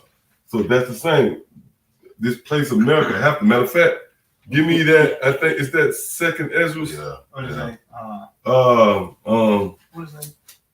Is that 2nd Ezra 6, where it say not sown? Oh, I know what you're talking about. Yep. 4. Second 4. 4, yep. God, yeah, this is the book of 2nd Ezra, chapter 4. 20. And I think it's like 27, 26. Mm-hmm. No, it ain't it. I think it's 20. 4 and 20. No, I think, let's see. I know what it's like. This is 2nd Ezra 4 and 28. It said, but as concerning the things whereof thou askest me, I will tell thee. For the evil is sown. Right, but the evil is sown, go ahead. But the destruction thereof is not yet come. See, so this place of America, so-called white man is set up, but the destruction ain't got here yet. Right? Go ahead. If therefore that which is sown be not turned upside down. So this place gotta be turned upside down, right? And if the place where the evil is sown pass not away. So this place gotta pass away first. Go ahead. Then cannot it come that which is sown with good. See that? So this place had to be set up for the kingdom. America had to be set up. It was a necessary evil, literally, man. It was a necessary evil. So it could prepare the kingdom of heaven up. Because it works together. One had to be taken down and another had to be exalted. That's why Lazarus and the rich man was by those two guys. Why is there nobody else? You know, you do got the dogs in there, but they just dogs. Hey, you just be chilling. You got your dogs running around. You ain't worried about them. They just they're beneath you. The two characters is two guys. One of them's suffering is based upon another's being on top, and another's rising up is going to be based upon another's falling. It's simple as that. So it makes all the sense. The so-called white man is falling out of power only to make room for us to come up. All right. So that was it on there, right? You ain't got nothing on there? All right, give me 2nd Ezra's the 15th chapter. Let me start at the very top. All right, Con. 2nd Ezra 15 and 1. Behold, speak thou in the ears of my people the words of prophecy. Yep, the words of prophecy, right? Now, somebody look up real quick, go to the blue letter, and look up that word real quick in Revelation, the 19th chapter. Read this again. Con. This 2nd Ezra 15 and 1. Behold, speak thou in the ears of my people the words of prophecy, which I will put in thy mouth, saith the Lord. Except the words of prophecy that the Lord gonna put in our mouth. So meaning the things to come, right? So now, go to that word up real quick. Prophecy in blue letter, right? Yeah, come. Revelation 19:10. Revelations on this prophecy. In Revelation 19:10, it says prophecy. It says a discourse imitating from divine inspiration and declaring the purpose of the Most High, whether by rebuking and admonishing the wicked. This prophecy on Strong's G 4394. It says prophecy, a discourse imitating from divine inspiration and declaring. Discourse, right? That's what you're witnessing right now. Discourse. Go ahead. It says in declaring the purposes of the Most High. Yep, declaring the purposes of the Most High. So what's the purpose and intents of the Most High? To raise up the children of Israel, starting with the elect. Okay? Raising up the fallen tabernacle of the house of David, raising up that temple, man. Go ahead. It says, rather, by reproving and admonishing the wicked, or comforting the afflicted, or revealing things hidden. See, or revealing things hidden, right? Go ahead. It says by foretelling future events. By foretelling future events. So one of the future events that's being foretold is a kingdom coming to pass. All right, so now go to Wisdom of Solomon, the 8th chapter, start at the very top. Anybody got something before we move on? All right, go ahead. God, this Wisdom of Solomon 8:1. Wisdom reaches from one end to another mightily. Yep, read that again. It said, wisdom reaches from one end to another mightily, and sweetly doth she utter all things. I love her and sought her out from my youth. I desired to make her my spouse, and I was a lover of her beauty. Why is that? Go to Wisdom of Solomon real quick. I think this Wisdom of Solomon 7. With her. I think it's like, matter of fact, you could jump up to like 12 or something like that. Yeah. Matter of fact, jump up to 7. Like 7. God, this is Wisdom Solomon. Matter of fact, go to 8. Wisdom Solomon 7:8. It says, I prefer her before scepters and thrones, and esteem riches nothing in comparison of her. Go ahead. Neither compare I unto her any precious stone, because all gold in respect of her is as little sand, and silver shall be counted as clay before her. Yep, go ahead. I love her above health and beauty. See, I love her above health and beauty. And that's what we just read in Wisdom of Solomon, the 8th chapter. By loving her, right? But when scripture says I love her above health and beauty, you know, you consider brothers sacrifice their own health, you know, for this thing. You stand out, you endure certain things. Then it says I loved her above health and beauty. Because really when you come into this thing, for an example, here at Great Millstone, we don't get lineups, you know, and shit like that. That's a part of the sacrifice. You got to give up something. A lot of brothers got to give up their health to get this wisdom. A lot of brothers got to give up their beauty, you know, because, you know, if you don't shave, you know, the things of this world, that's a trade-in, man. It's so you man, it's a trade-off. See, so that's what he says. I love her above health and beauty. Go ahead. It says, for Sluggy, I love her above health and beauty. It's like it says. It just froze up. No, we ain't on.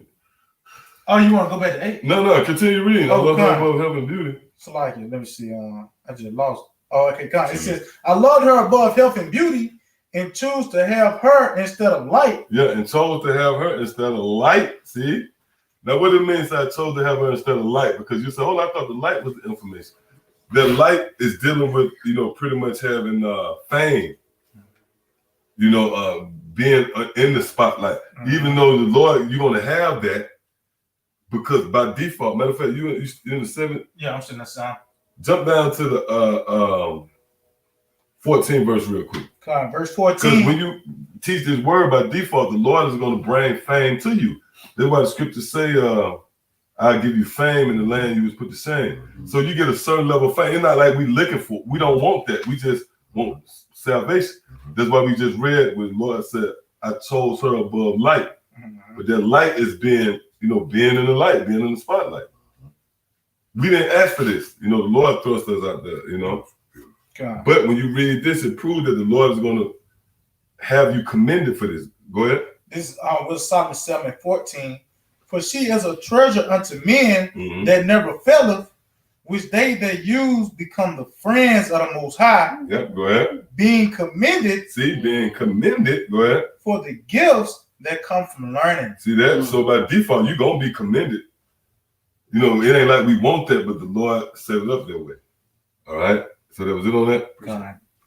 Real quick. Go ahead. Baruch chapter 3 verse 34. The stars shine in their watches and rejoice. When he calleth them, they say, here we be. And so with cheerfulness, they show light unto him that made them. Yeah.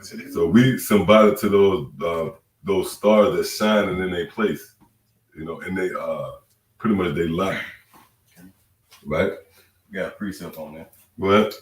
This is Matthew 5:14. Said, "Ye are the light of the world, and city that is set on a hill cannot be hid." Yep. You are the light of the world, and a city that's set upon a hill can't be hid, man. And that light is what? The information, like a star pulsate, a light pulsate. Do you consider a light really flicks, but you can't see it? That's the same with us. We pulsate, like this is light, then we'll shut down and it'll come back and pulsate again. So that's that light that's flickering. May I say something? What y'all was trying to say, I would not put out a flickering flame or something. That pulse, that's that pulsate word. You feel like you want to go out there and get it. Hey, just keep at it. Keep at it. You got it. Yeah, appreciate it. Yeah, good. So Ecclesiastes 8:1. Who is the wise man? And who knows the interpretation of things? Read that again. Ecclesiastes chapter 8, verse 1. Who is the wise man? And who knows the interpretation of a thing?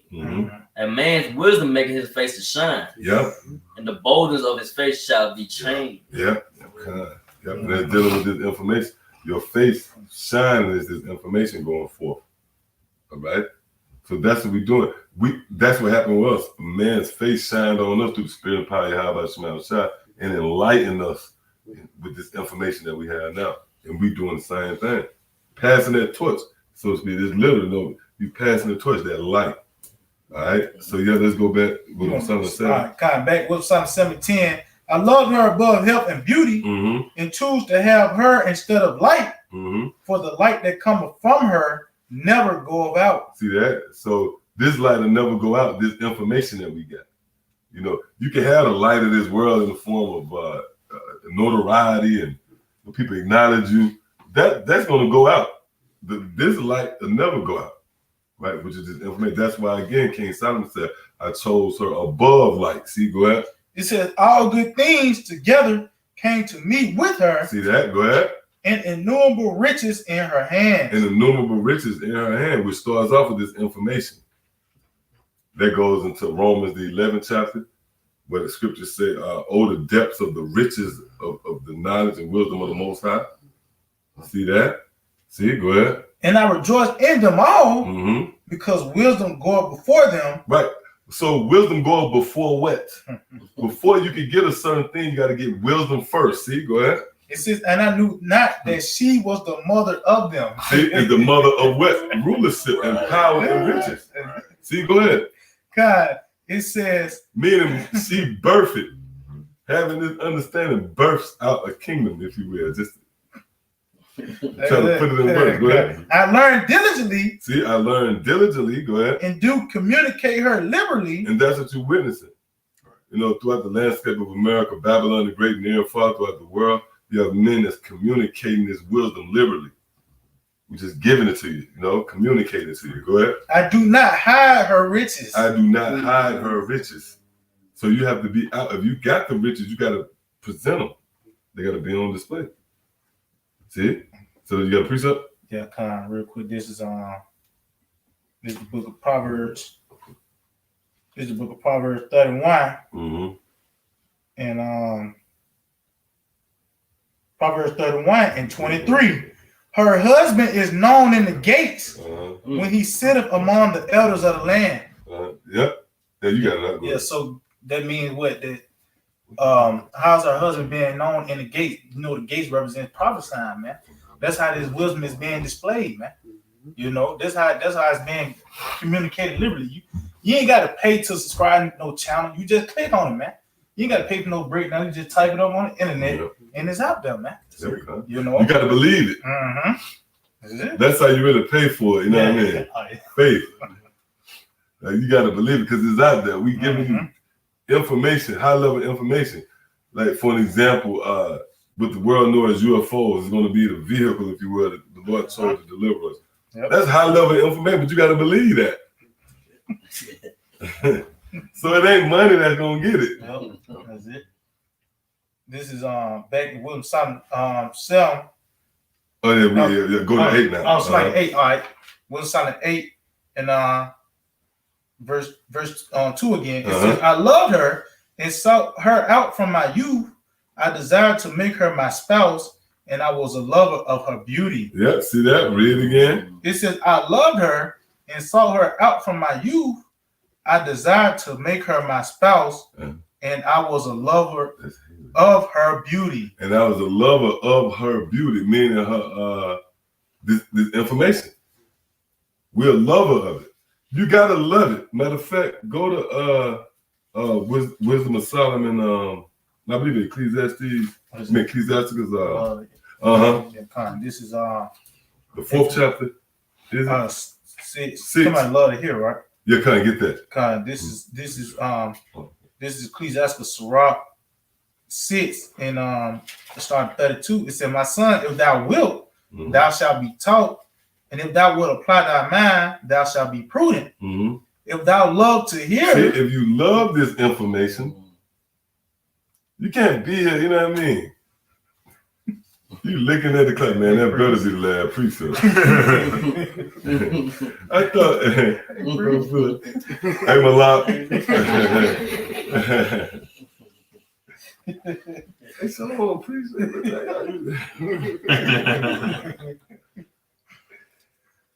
Yeah, you gotta love this, man. You know, let's say, imagine you got a woman and you gotta go above and beyond the Call of Duty to make her love you. You know, rub, give you a back rub or something. You know what I mean? You gotta make it. Something ain't right with that. You know, you ain't gonna feel, you know, as a man, you're not gonna be with that. So that's the same with the Lord. The Lord, like, look, man, you gotta love me, you gotta want me, man. See? Go ahead, read that. It said, "If thou love to hear, see that? Thou shalt receive understanding, and if thou bow down thine ear, thou shalt be wise." See that? So now let's go back. This back William Solomon 8 and 2. It says, "I loved her and saw her out from my youth. I desired to make her my spouse, and I was a lover of her beauty." Right. So you're a lover. You love to hear this.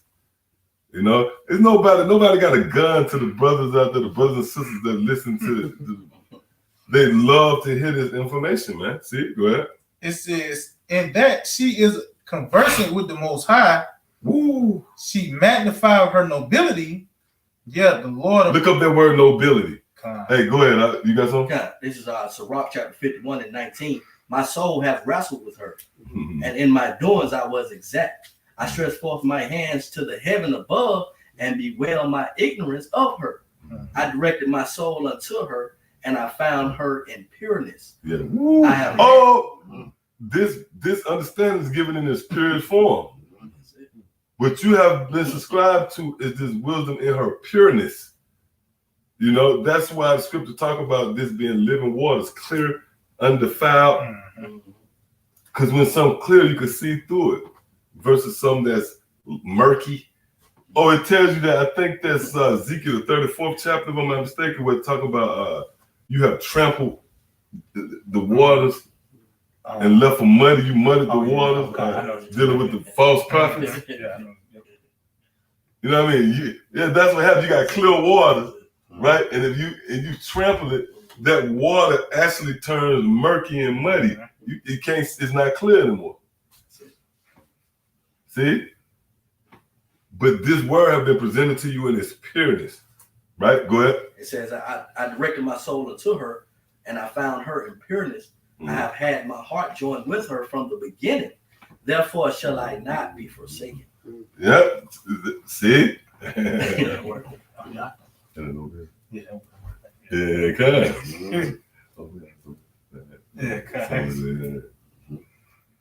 was it on that? I got one more. Verse 21, Sirach 51 and 21. "My heart was troubled in seeking her. Therefore have I gotten a good possession." Yeah. Beautiful.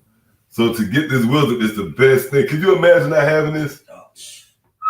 You imagine waking up just another nigga, man. You know, you sparking up a conversation about the gangland. I mean, not saying there's something wrong, but that's your ceiling, man. It's niggas like that. They silly. They got the stats. That's the smartest nigga in the room. He got the stats of LeBron James from last night, man. Man, if you lose this, you lose it all, man. Or if you never had it, you know. Out of all the Israelites here on the planet, the Elder Kazak, he was mentioning that. The Lord told us, out of all the billions of Israelites, I was like, damn, that's heavy when you think about that, man. This is something that you got to hold fast to. That's why Yahweh was reiterating the importance of that. Hold fast to this, man. Because having it, again, is not just having it to cut a nigga. You know, even though, because you're going to do that by default. If somebody, you know, come up against the word or whatever, we are cut by the word. So, you know that's the main objective. This is the sword, right? It's a defender, you know, a protector. But having this word spills over to a kingdom. Matter of fact, read that one more. That's why he said, with her, I got a possession. Read that again. So Rock 51:21, my heart was troubled in seeking her. Therefore have I gotten a good possession. See that? My heart was troubled in seeking her. You seek, you know, for this truth. But when you got it, you got a possession. Not just a possession, you know what I mean? You get cut on it. You got a possession, you got the kingdom. That's that possession. See? All right, so now read that scripture again first. God, this is Wisdom of Solomon 8:3. And that she is conversing with the Most High. She magnified her nobility. She magnified her nobility. That's heavy, man. Matter of fact, look up, it's some bad words going to that too, but look up that word, nobility. Nobility. It says the quality of being noble in character, mind. And whoa, in character and in mind. See that? Matter of fact, hold that and get what's that?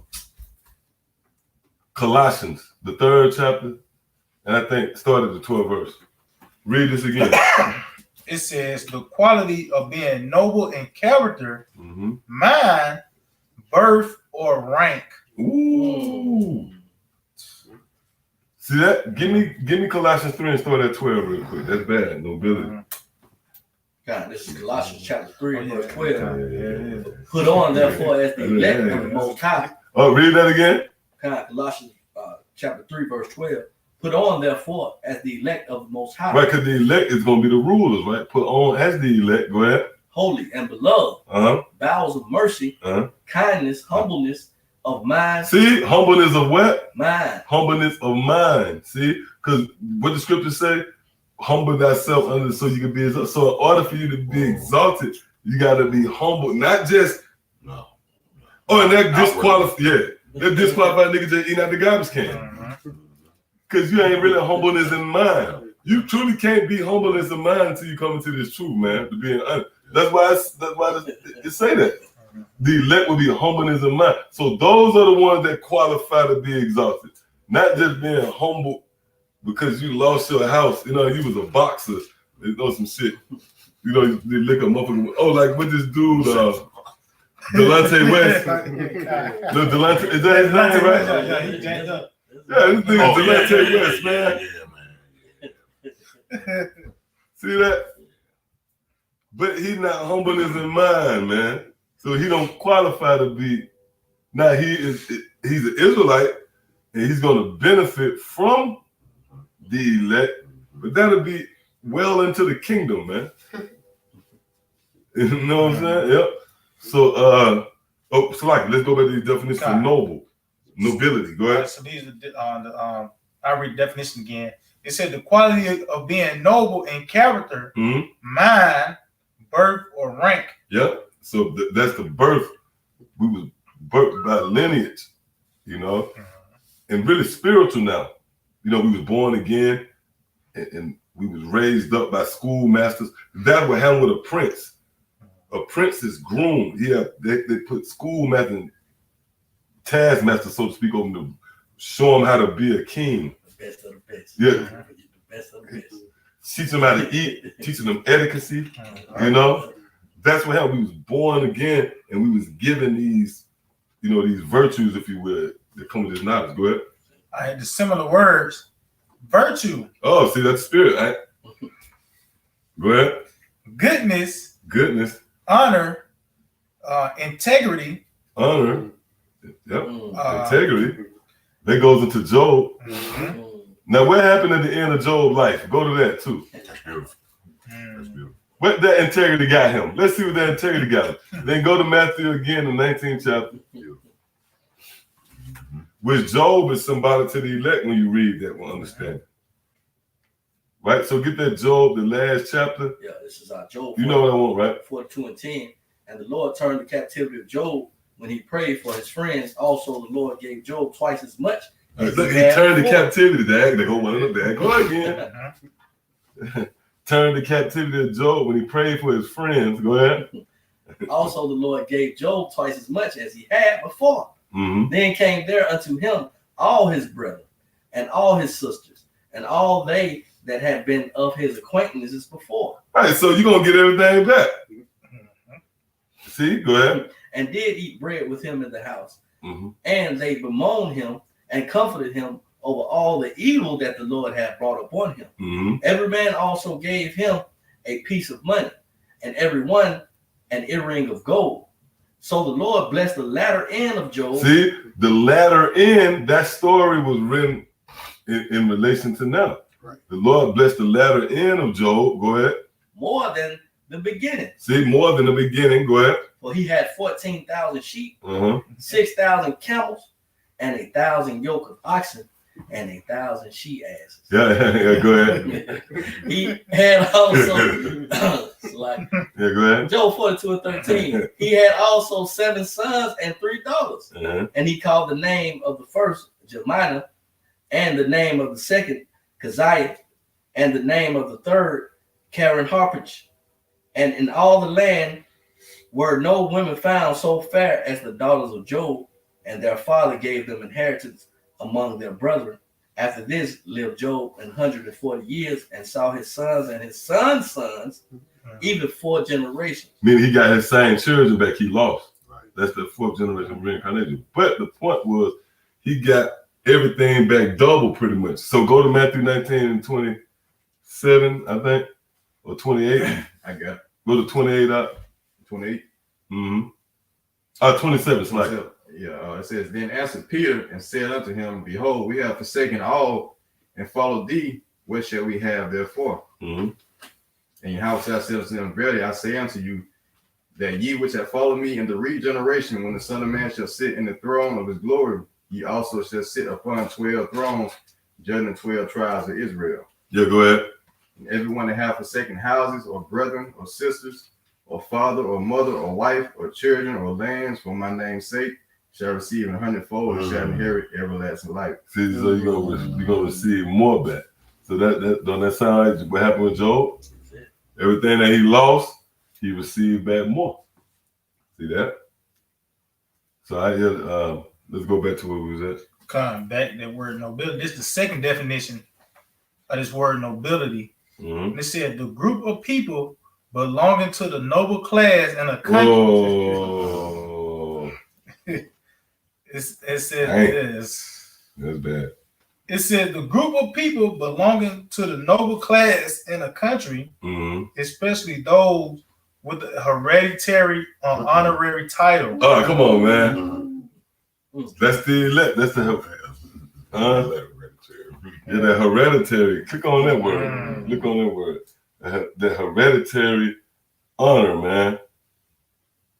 And that disqualifies the other nation, the Christians. Just a Christian nigga pop up with a Bible and he'll try to bring in all the other nations in on our inheritance, man. You should be offended in that as an Israelite. You know what I mean? Here it is, especially if you know anything about history. And Esau did enough for you to say, man, fuck all these motherfuckers, because when Esau handled you, you should say, man, the hell with anybody else coming in on this. Especially once you hear the good news of being an Israelite, and by default, you get the inheritance. Let's just show y'all how a nigga is, man. Now you want to bring in the very motherfuckers who, that's why you got to be put to death, man. Go ahead, up. Did he give you something? Not for real. Man, at the top. It's from you possess, like from your parents, like being joint heirs with Yahweh. Okay, the first thing jumped in my head. Okay, comparing the offspring characteristics fostered by one plus. Okay. Oh shit. Yeah. It says. I read it. It says. Damn. It says. I just read all that. It said biology genetically transmitted or transmittable from parent to offspring. It says characteristics of or fostered by one's predecessors, received or by passing by inheritance, or required to pass by inheritance by reasons of birth. That's always been the case. Christianity, the only crazy motherfucker that came and changed the idea of an inheritance. Inheritance always been dealt with a family.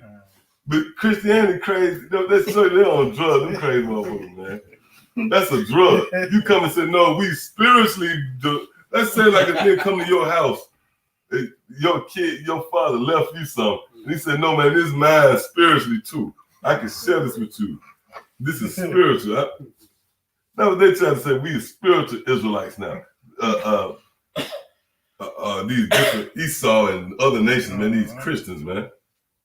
You can't come in on, where was you, when you was ruling, did you bring us in on your inheritance, man? No, it was really at the expense of Israel when you go into the history, man. When these different nations ruled, they either had Israel in captivity or they were dealing treacherously and harshly with the children of Israel, man. That's why the scriptures tell you in the parable of Lazarus and the rich man, how the dogs licked the sores of Lazarus, man. Meaning the dogs of other nations capitalized off our fall. So now here it is, the Lord's raising us up, and you want our, but you got motherfuckers assisting in that, under the banner of Christianity, they're assisting in them having an idea coming in on our inheritance, man. Go ahead, It says when an inheritance goes back to something that's hereditary, man. See, go ahead. Some of the words, aristocrats. Oh, aristocrats. When you go into the word aristocrat, that's a compound. It means the best to rule, the best fit to rule. That's what it means to be an aristocrat. So that, hey, that's bad. That goes into, matter of fact, go to second Ezra 6 and 34, I think it is.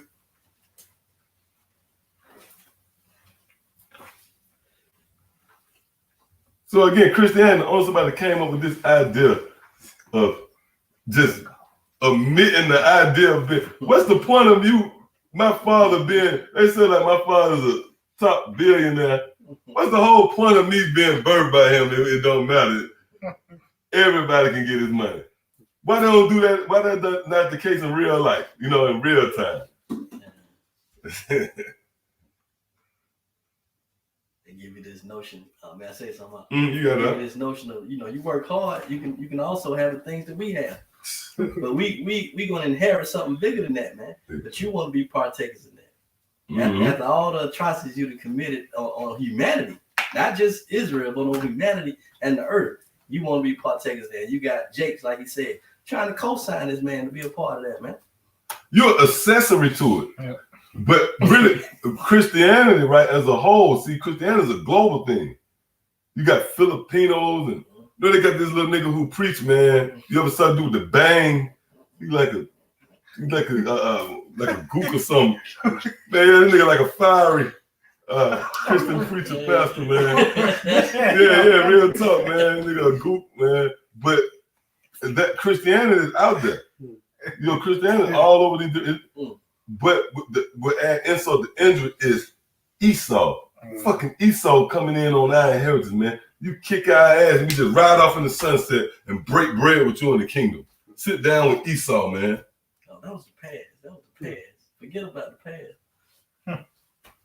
It's a family feud, you know what I mean? Motherfucker beefing with you across the street for generations. They family against your family. Then they come over and share our shit, man. No, man. I got a real quick definition, real quick. It's just chosen, just in the plural. It says the Israelites. Hey, with that,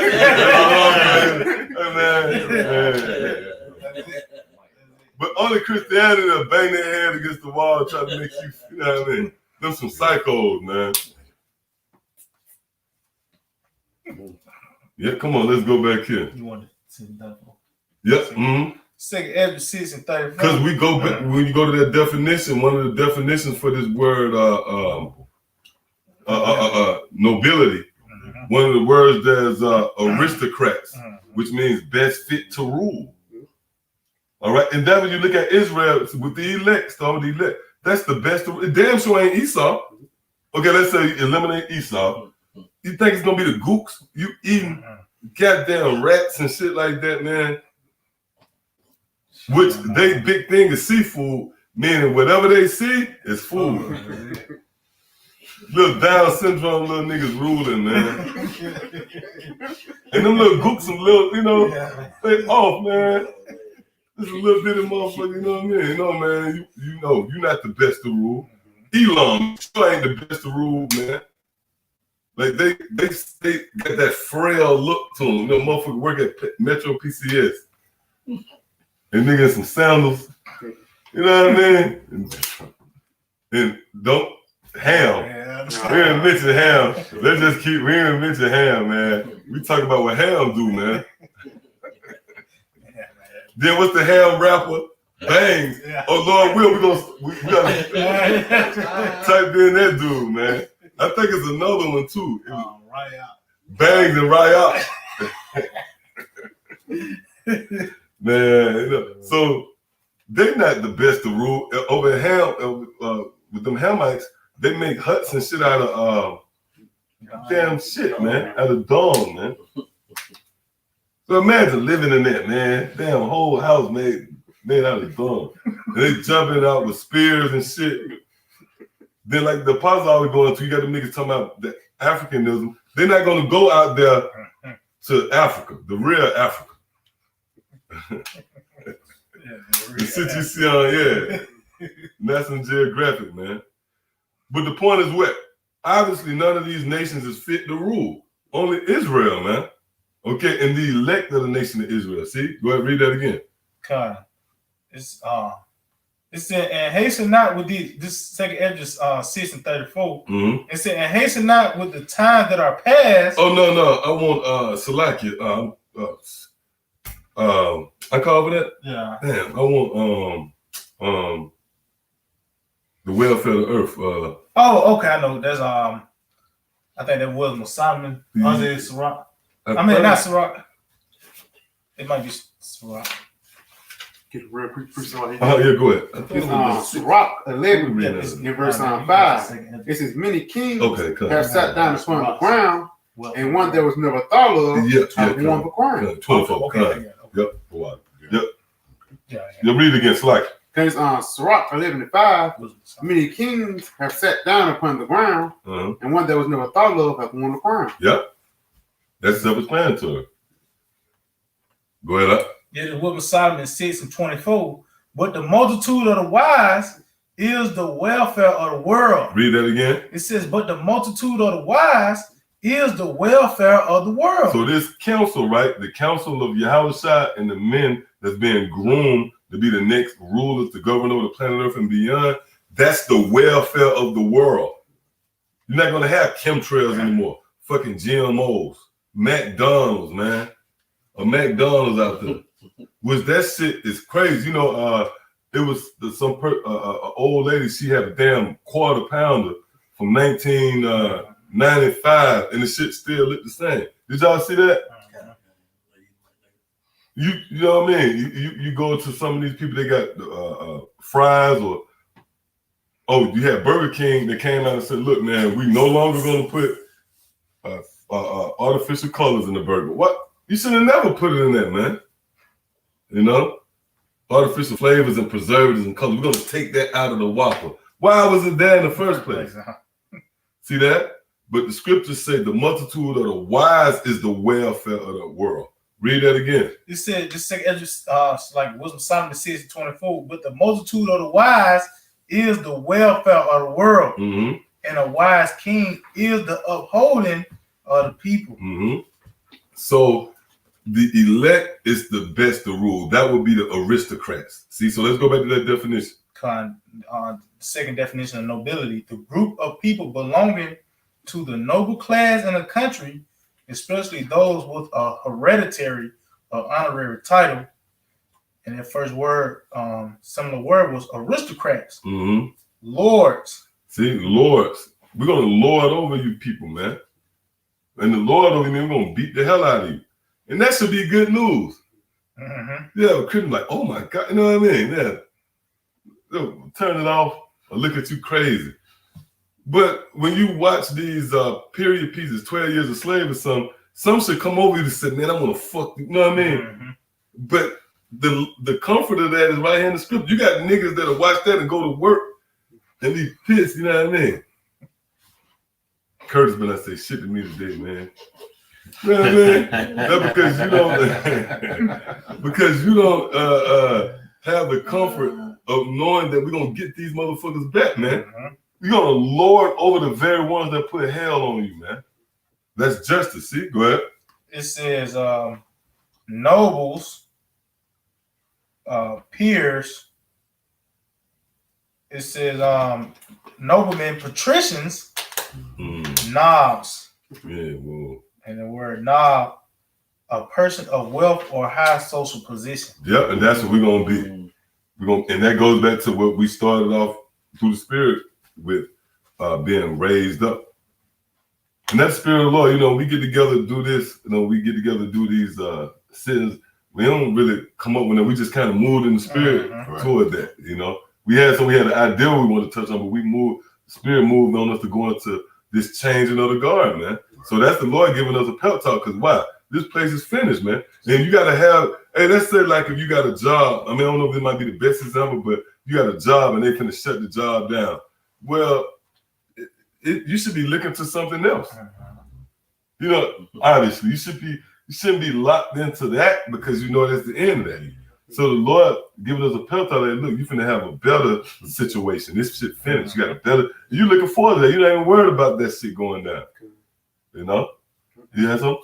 Oh, just real quick point, like you said, when you lose something, the Lord give you something much better. Yep, like, see, you lose something of the truth. You see it, like you think about it for the moment. Like just a quick example, like a phone example. Like I had broke my phone a couple months ago. Couple months later, Lord gave me a better phone.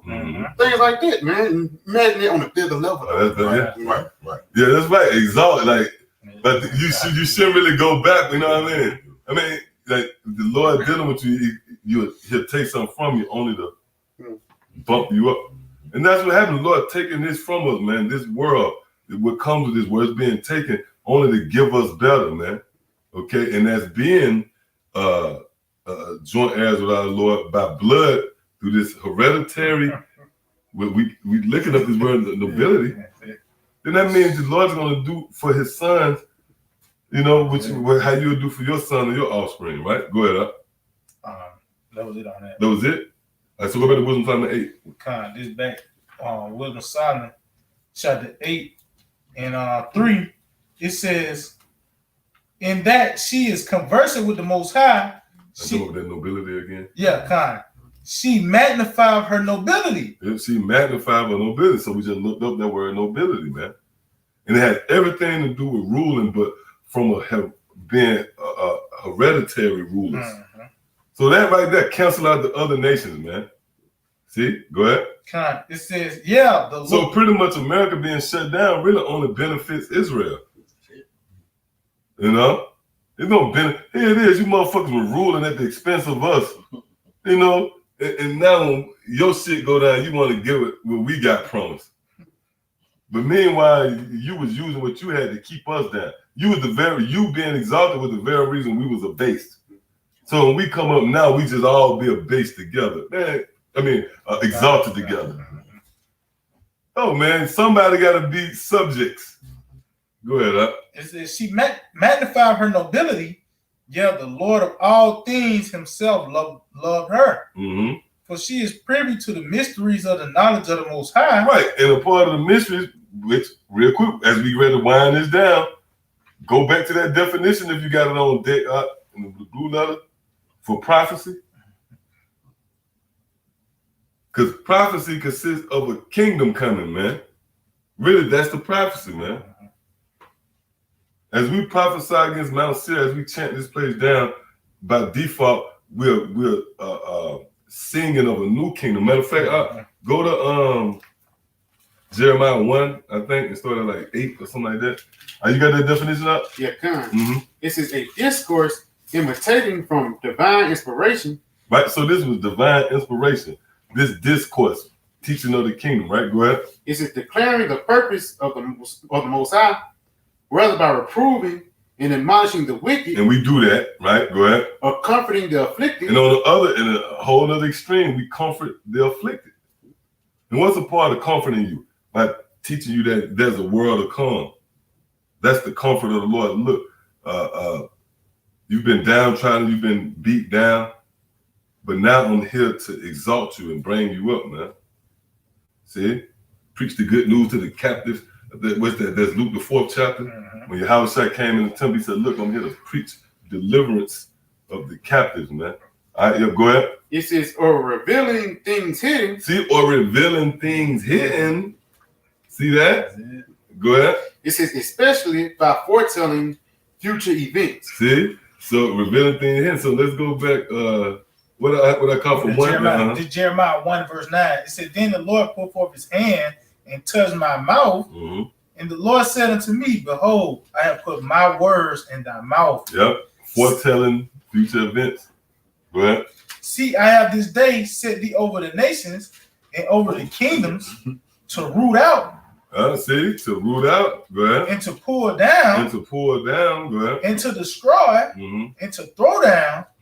To build. To build, see. And to plant. See, and that's why that definition for prophecy said we're going to reprove and rebuke the wicked, but also comfort the afflicted. So that's why the scripture said we're going to tear down and pour down, all right, this place through speaking in the prophecy.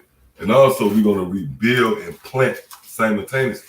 Case in point, the best example, the best illustration I can give you is that camp. On one hand, you got the missile sign that's representing the pulling down of America. On the other, you got the 12 tribe chart, man. Right. That's the planting and building up. Right. See that? Yep, go ahead. Quick, this is St. Matthew 10 and 7. It said, and as ye go, preach, saying, the kingdom of heaven is at hand. Yep, the kingdom of heaven is. That's the whole overtime. That's the doctrine. That's what we teaching, man. If you're an Israelite, you're talking about, hey, man, you got to be a better father, man. You know, and, make sure. That means you're not preaching the kingdom of heaven, man. Because by teaching something like that, that means you're trying to be settled in America. That's your mind is going to be infected like a virus, a computer, you know what I mean? Now your outlook on things, man, I need to make sure everything all right. You know, even though you do that with your family, but you looking to be here because now you got plans to see your little one, dance recitals come to mind. All of a sudden, graduations. No, man, that means you need America to be here to fulfill those lusts. See, this doctrine right here, we like to hell with everything. We need the kingdom, so go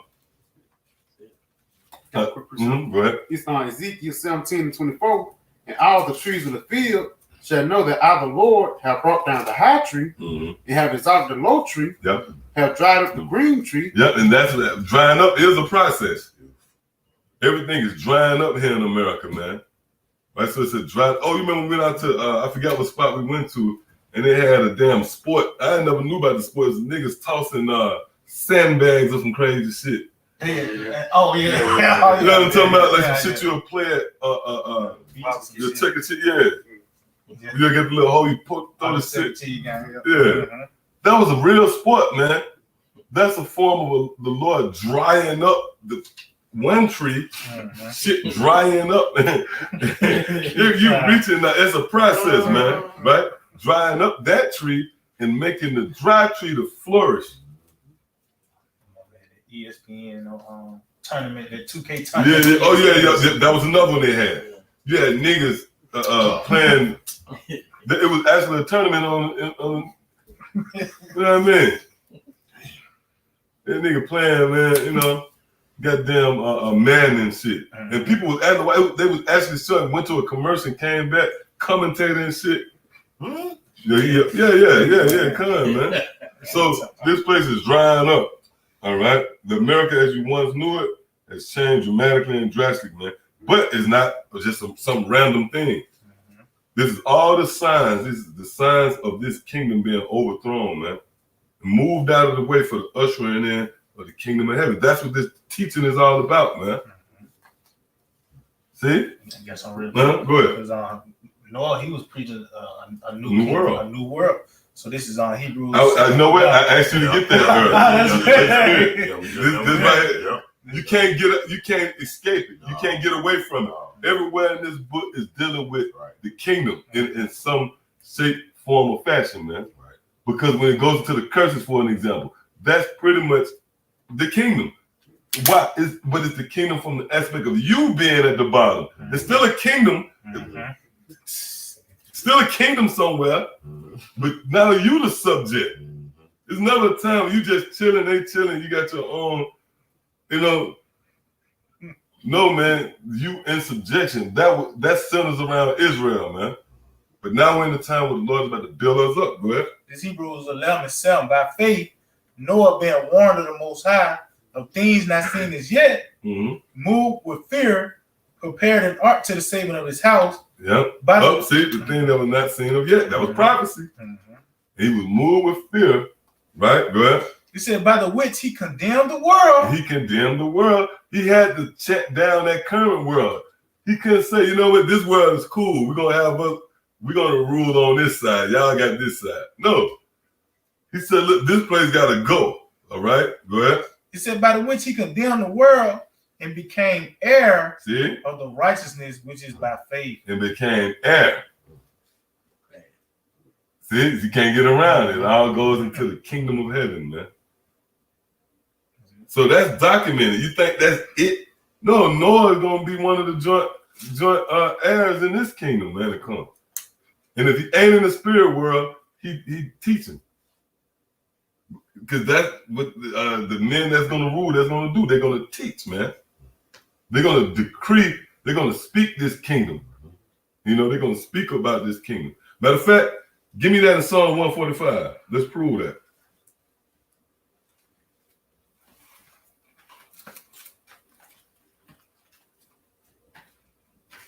It's like you tell somebody, hey, I'm coming, man. I'm coming for that seat, man. I'm coming for the top spot. I'm coming for that ring or the championship or whatever.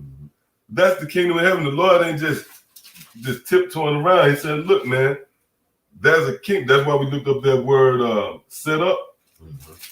And it says to come on the scene. When the scriptures say the Lord's going to set up a kingdom, that means they're going to be a kingdom of men that's going to come on the scene. Go ahead. This is Psalm 145 and 11. It said, they shall speak of the glory of thy kingdom. See, they got to be spoken. They're going to speak it, man. That's why we know if Noah, all the men, the prophets of old here, they're going to speak of the kingdom because that's their lot, man. Right? Go ahead. And talk of thy power. See, and what? Talk of thy power. You can't get around it, man. They prove that he ain't say going to be at the gun range. He said it's going to set these men is going to talk of this power, man. All right? That was it on that, which that's a bad, that's one of my favorite chapters, Psalm 145. Yep, so that was it, right? Yeah. All right, so you can go back to y'all had a precept? Let's go back over there. Go back to that Wisdom of Solomon 8. Oh, yeah, Con. Yeah. That's what we're ready to. Con, this back in Wisdom of Solomon 8 and in verse 4, it says, for she is privy to the mysteries of the knowledge of the Most High. See, she is privy to the mysteries of the knowledge of the Most High. Get that definition up one more time. We're going to go to the end of it. No, the last line. Hold it on deck. Go ahead. It says, and a lover of his works. It said, if riches be a possession to be desired in this life, what is richer than wisdom that worketh all things? Yep, see it. Go ahead. And if prudence work, who of all that are is a more cunning workman than she? And if a man love righteousness, her labor are virtues, For she teacheth temperance and prudence, justice and fortitude, which are such things as men can have nothing more profitable in their life. If a man desires, why? Because it keeps you alive. Read that again. It says, and if a man love righteousness, her labors are virtues, for she teacheth temperance and prudence. See, temperance and prudence, right? Let's go into the scriptures dealing with that real quick. Go to Proverbs 22:3. She teaches temperance and prudence, right? We're gonna see what is preserved you. Matter of fact, whole Proverbs 2:10. Go ahead. This is the book of Proverbs 22 and verse 3. A prudent man foreseeth the evil and hideth himself. See, a prudent man foreseeth the evil and hideth himself. Go ahead. But the simple pass on and are punished. See that? So this prudence that man that we just read about possessed, he hid himself from the danger that was coming. So him being prudent preserved him. That's why, again, when you read this, let's go back to Proverbs. Salakia, Wisdom of Solomon. Wisdom of Solomon is 8 and verse 7. And if a man love righteousness, her labors are virtues, for she teacheth temperance and prudence. And prudence, we see what prudence, a prudent man foreseeth even hides himself. Go ahead. This is continue. Oh, Salakia. It says justice and fortitude. Justice and fortitude, right? Go ahead. Which are such things as men can have nothing more profitable. See, that's profitable for you, and they're going to show you, we're going to show you why it's profitable. Now go ahead real quick. This is wisdom, it's like Proverbs 2 and 10. When wisdom entereth into thy heart, and knowledge is pleasant unto thy soul, discretion shall preserve thee. See, discretion shall preserve thee. Go ahead. Understanding shall keep thee. Understanding shall keep thee. So that's why I said these things, virtues and prudence, is profitable to you because it's going to preserve you until that day. You know, you got to qualify to be there. Now, again, you're going to have men in the spirit world, certain situations, but in order for you, to be caught up with our Lord, joined in that marriage, you have to be preserved. You know, you say you ready to lock arms with Esau, lock horns with this devil, man. You got the gun range. These motherfuckers got all kind of, M16, 30 RX, 30 rounds. You know what I mean? So you're not going to be preserved, right? Go ahead. It said, if a man desire much experience, she know of things of old. See, she know of things of old. Go ahead. And conjecture aright what is to come. Go ahead. She know the subtleties of speeches and can expound dark sentences.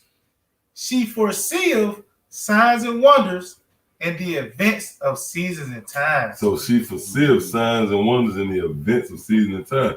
And one of the events that's on the horizon is the kingdom of heaven. Now, go back to that definition again, the end part of that. It says, revealing things hidden. See, that's definitely for prophecy. Revealing things hidden. Go ahead. It says, especially by foretelling future events. See, especially by foretelling future events. Let's read this one more time. It said, if a man desire much experience, she know of things of old and conjecture aright what is to come. She know of the subtleties of speeches and can expound dark sentences. She foreseeth signs and wonders and the events of seasons and times. And again, that's the time, the event. This is a major event and season right here. Okay, to take it down to the so-called white man, which can be considered a damn dynasty, man. This man is being taken down in Israel, the nation of Israel being brought up into power, man. That's an event indeed. Okay, which when you go into that word event, I believe it goes into planned, something planned. Matter of fact, go into that word event real quick. Y'all got a precept?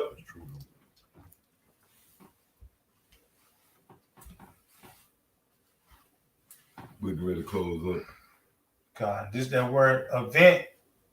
It says a thing that happens, especially one of importance, a planned public. See? Or social occasion. A planned. So that means everything was foretold. That's why the prophecy, the definition for prophecy is the foretelling of future events. And that goes right in the Wisdom of Solomon, the 8th chapter. Let's read that one more time. Just Wisdom of Solomon. And to make a quick point, like I said, a thing that happens, especially of some importance, And that's what prophecy is historical events, man. Yeah. That's you say, oh, 7-8, that's a historical event. You don't think about, San Antonio won the second game on the season. Yeah. That's not an important event, man. Yeah. But the destruction of America, that's gonna be an historical event. One man. for the ages. That's it. One for the ages, if you want to, because that goes into kingdoms. So these prophecies, when we speaking concerning things that's monumental, like the brother going into, man. That's why America itself going to be a memorial. Mm-hmm. Oh, you got something? Revelation 1:8. I am Alpha and Omega, the beginning and the ending, saith the Lord, which is and which was and which is to come, the Almighty. Yeah. Man, the Lord deal with all sides of the spectrum. You know what I'm saying? So, and that proves right there that America got to be in the scriptures. Because the Lord said he's the power of the past, the present, and the future. Because that was that saying, which was, which is to come, and which is.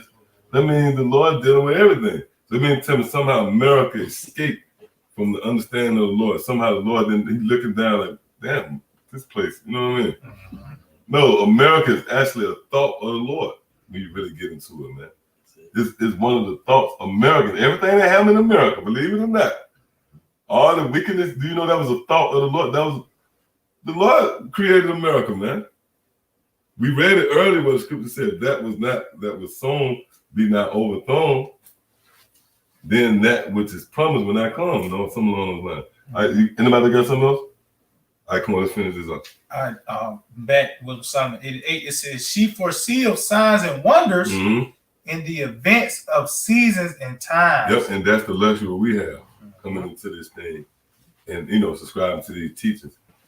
And the main thing that we see and we anticipate and we actually live in it. Because, this thing, we all often say it's coming around the corner. Really, we here, man. We're in the midst of everything. It's going to intensify, but we here now. But again, we have the luxury through the spirit and power of Yahweh Shah to foresee the fall of America, to know that this place finished. You ain't got to get up at 7 in the morning, work, or worry about your little ones, have to get a damn shot, some immune, what they call it. We had some information on that, the immunity. I forget how you pronounce it. Inoculation or something. Now motherfucker go to school, you get your shots. You don't know what the hell they putting in your kids. You ain't got to worry about that in the world to come, man. Or your woman, sleeping around or whatever, things that you have to worry about in this society, man. Okay? Which right now, we so late in the game, for these brothers up here, and I know all the other sincere brothers out there, look, man, you ain't really thinking about that. You're just thinking about the kingdom. You praying that the Lord count you worthy. You praying that you will always retain this information, man, until the day of our Lord when he returns, right? But again, we had the luxury of seeing this place fall, man. We know what's coming up. We know through the spirit of power, how about America not going to make a comeback.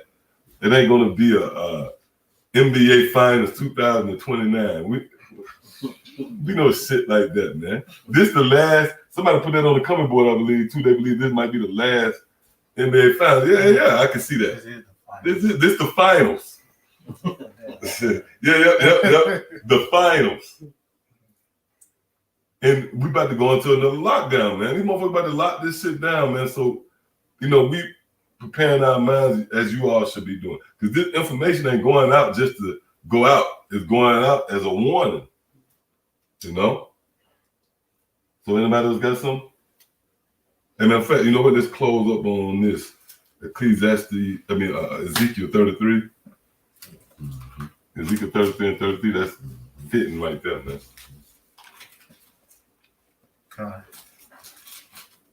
This is book of Ezekiel. So we just read the Wisdom of Solomon, the 8th chapter, where it says, wisdom, she foreseeth signs and events and times, and seasons. Yep. Ezekiel 33 and verse 33. And when this cometh to pass, when the prophecy come to pass, go ahead. Lo, it will come. Lo, it will come. It's going to come.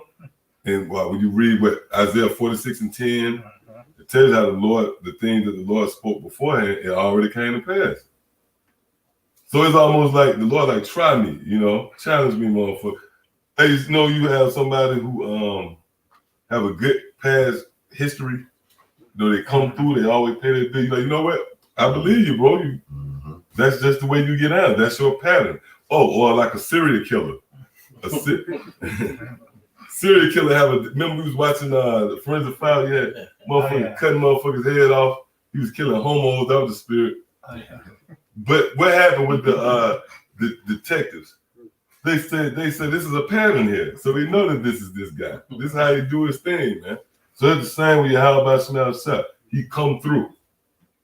Okay? So that's why we know this is going to come to pass. Everything we saying now through the Spirit of the Lord is going to come to pass. And it's coming to pass. Read that again. What's the Habakkuk 2 and 3? Though it tarry? Yep, though it tarry. Wait for it. Surely going to come. Right. You surely went into captivity, man. And that was spoken of thousands of years before it happened. See, go ahead. Ezekiel 33 and 33. And when this cometh to pass, lo, it will come. Then shall they know that a prophet have been among them. All right, yep. So with that, I want to give all praise, honor, and glory to Yahweh, Ba'ashem, Yahushua, Ba'ashem, Rakakadash. Double honors to our teachers, the head apostles and elders of Great Millstone. Shalom to the brothers laboring in his work. And as always, you believers out there, the Akim as well as the Aqua, that subscribe this truth as well. Shalom. Shalom. DTA of Bible Ball.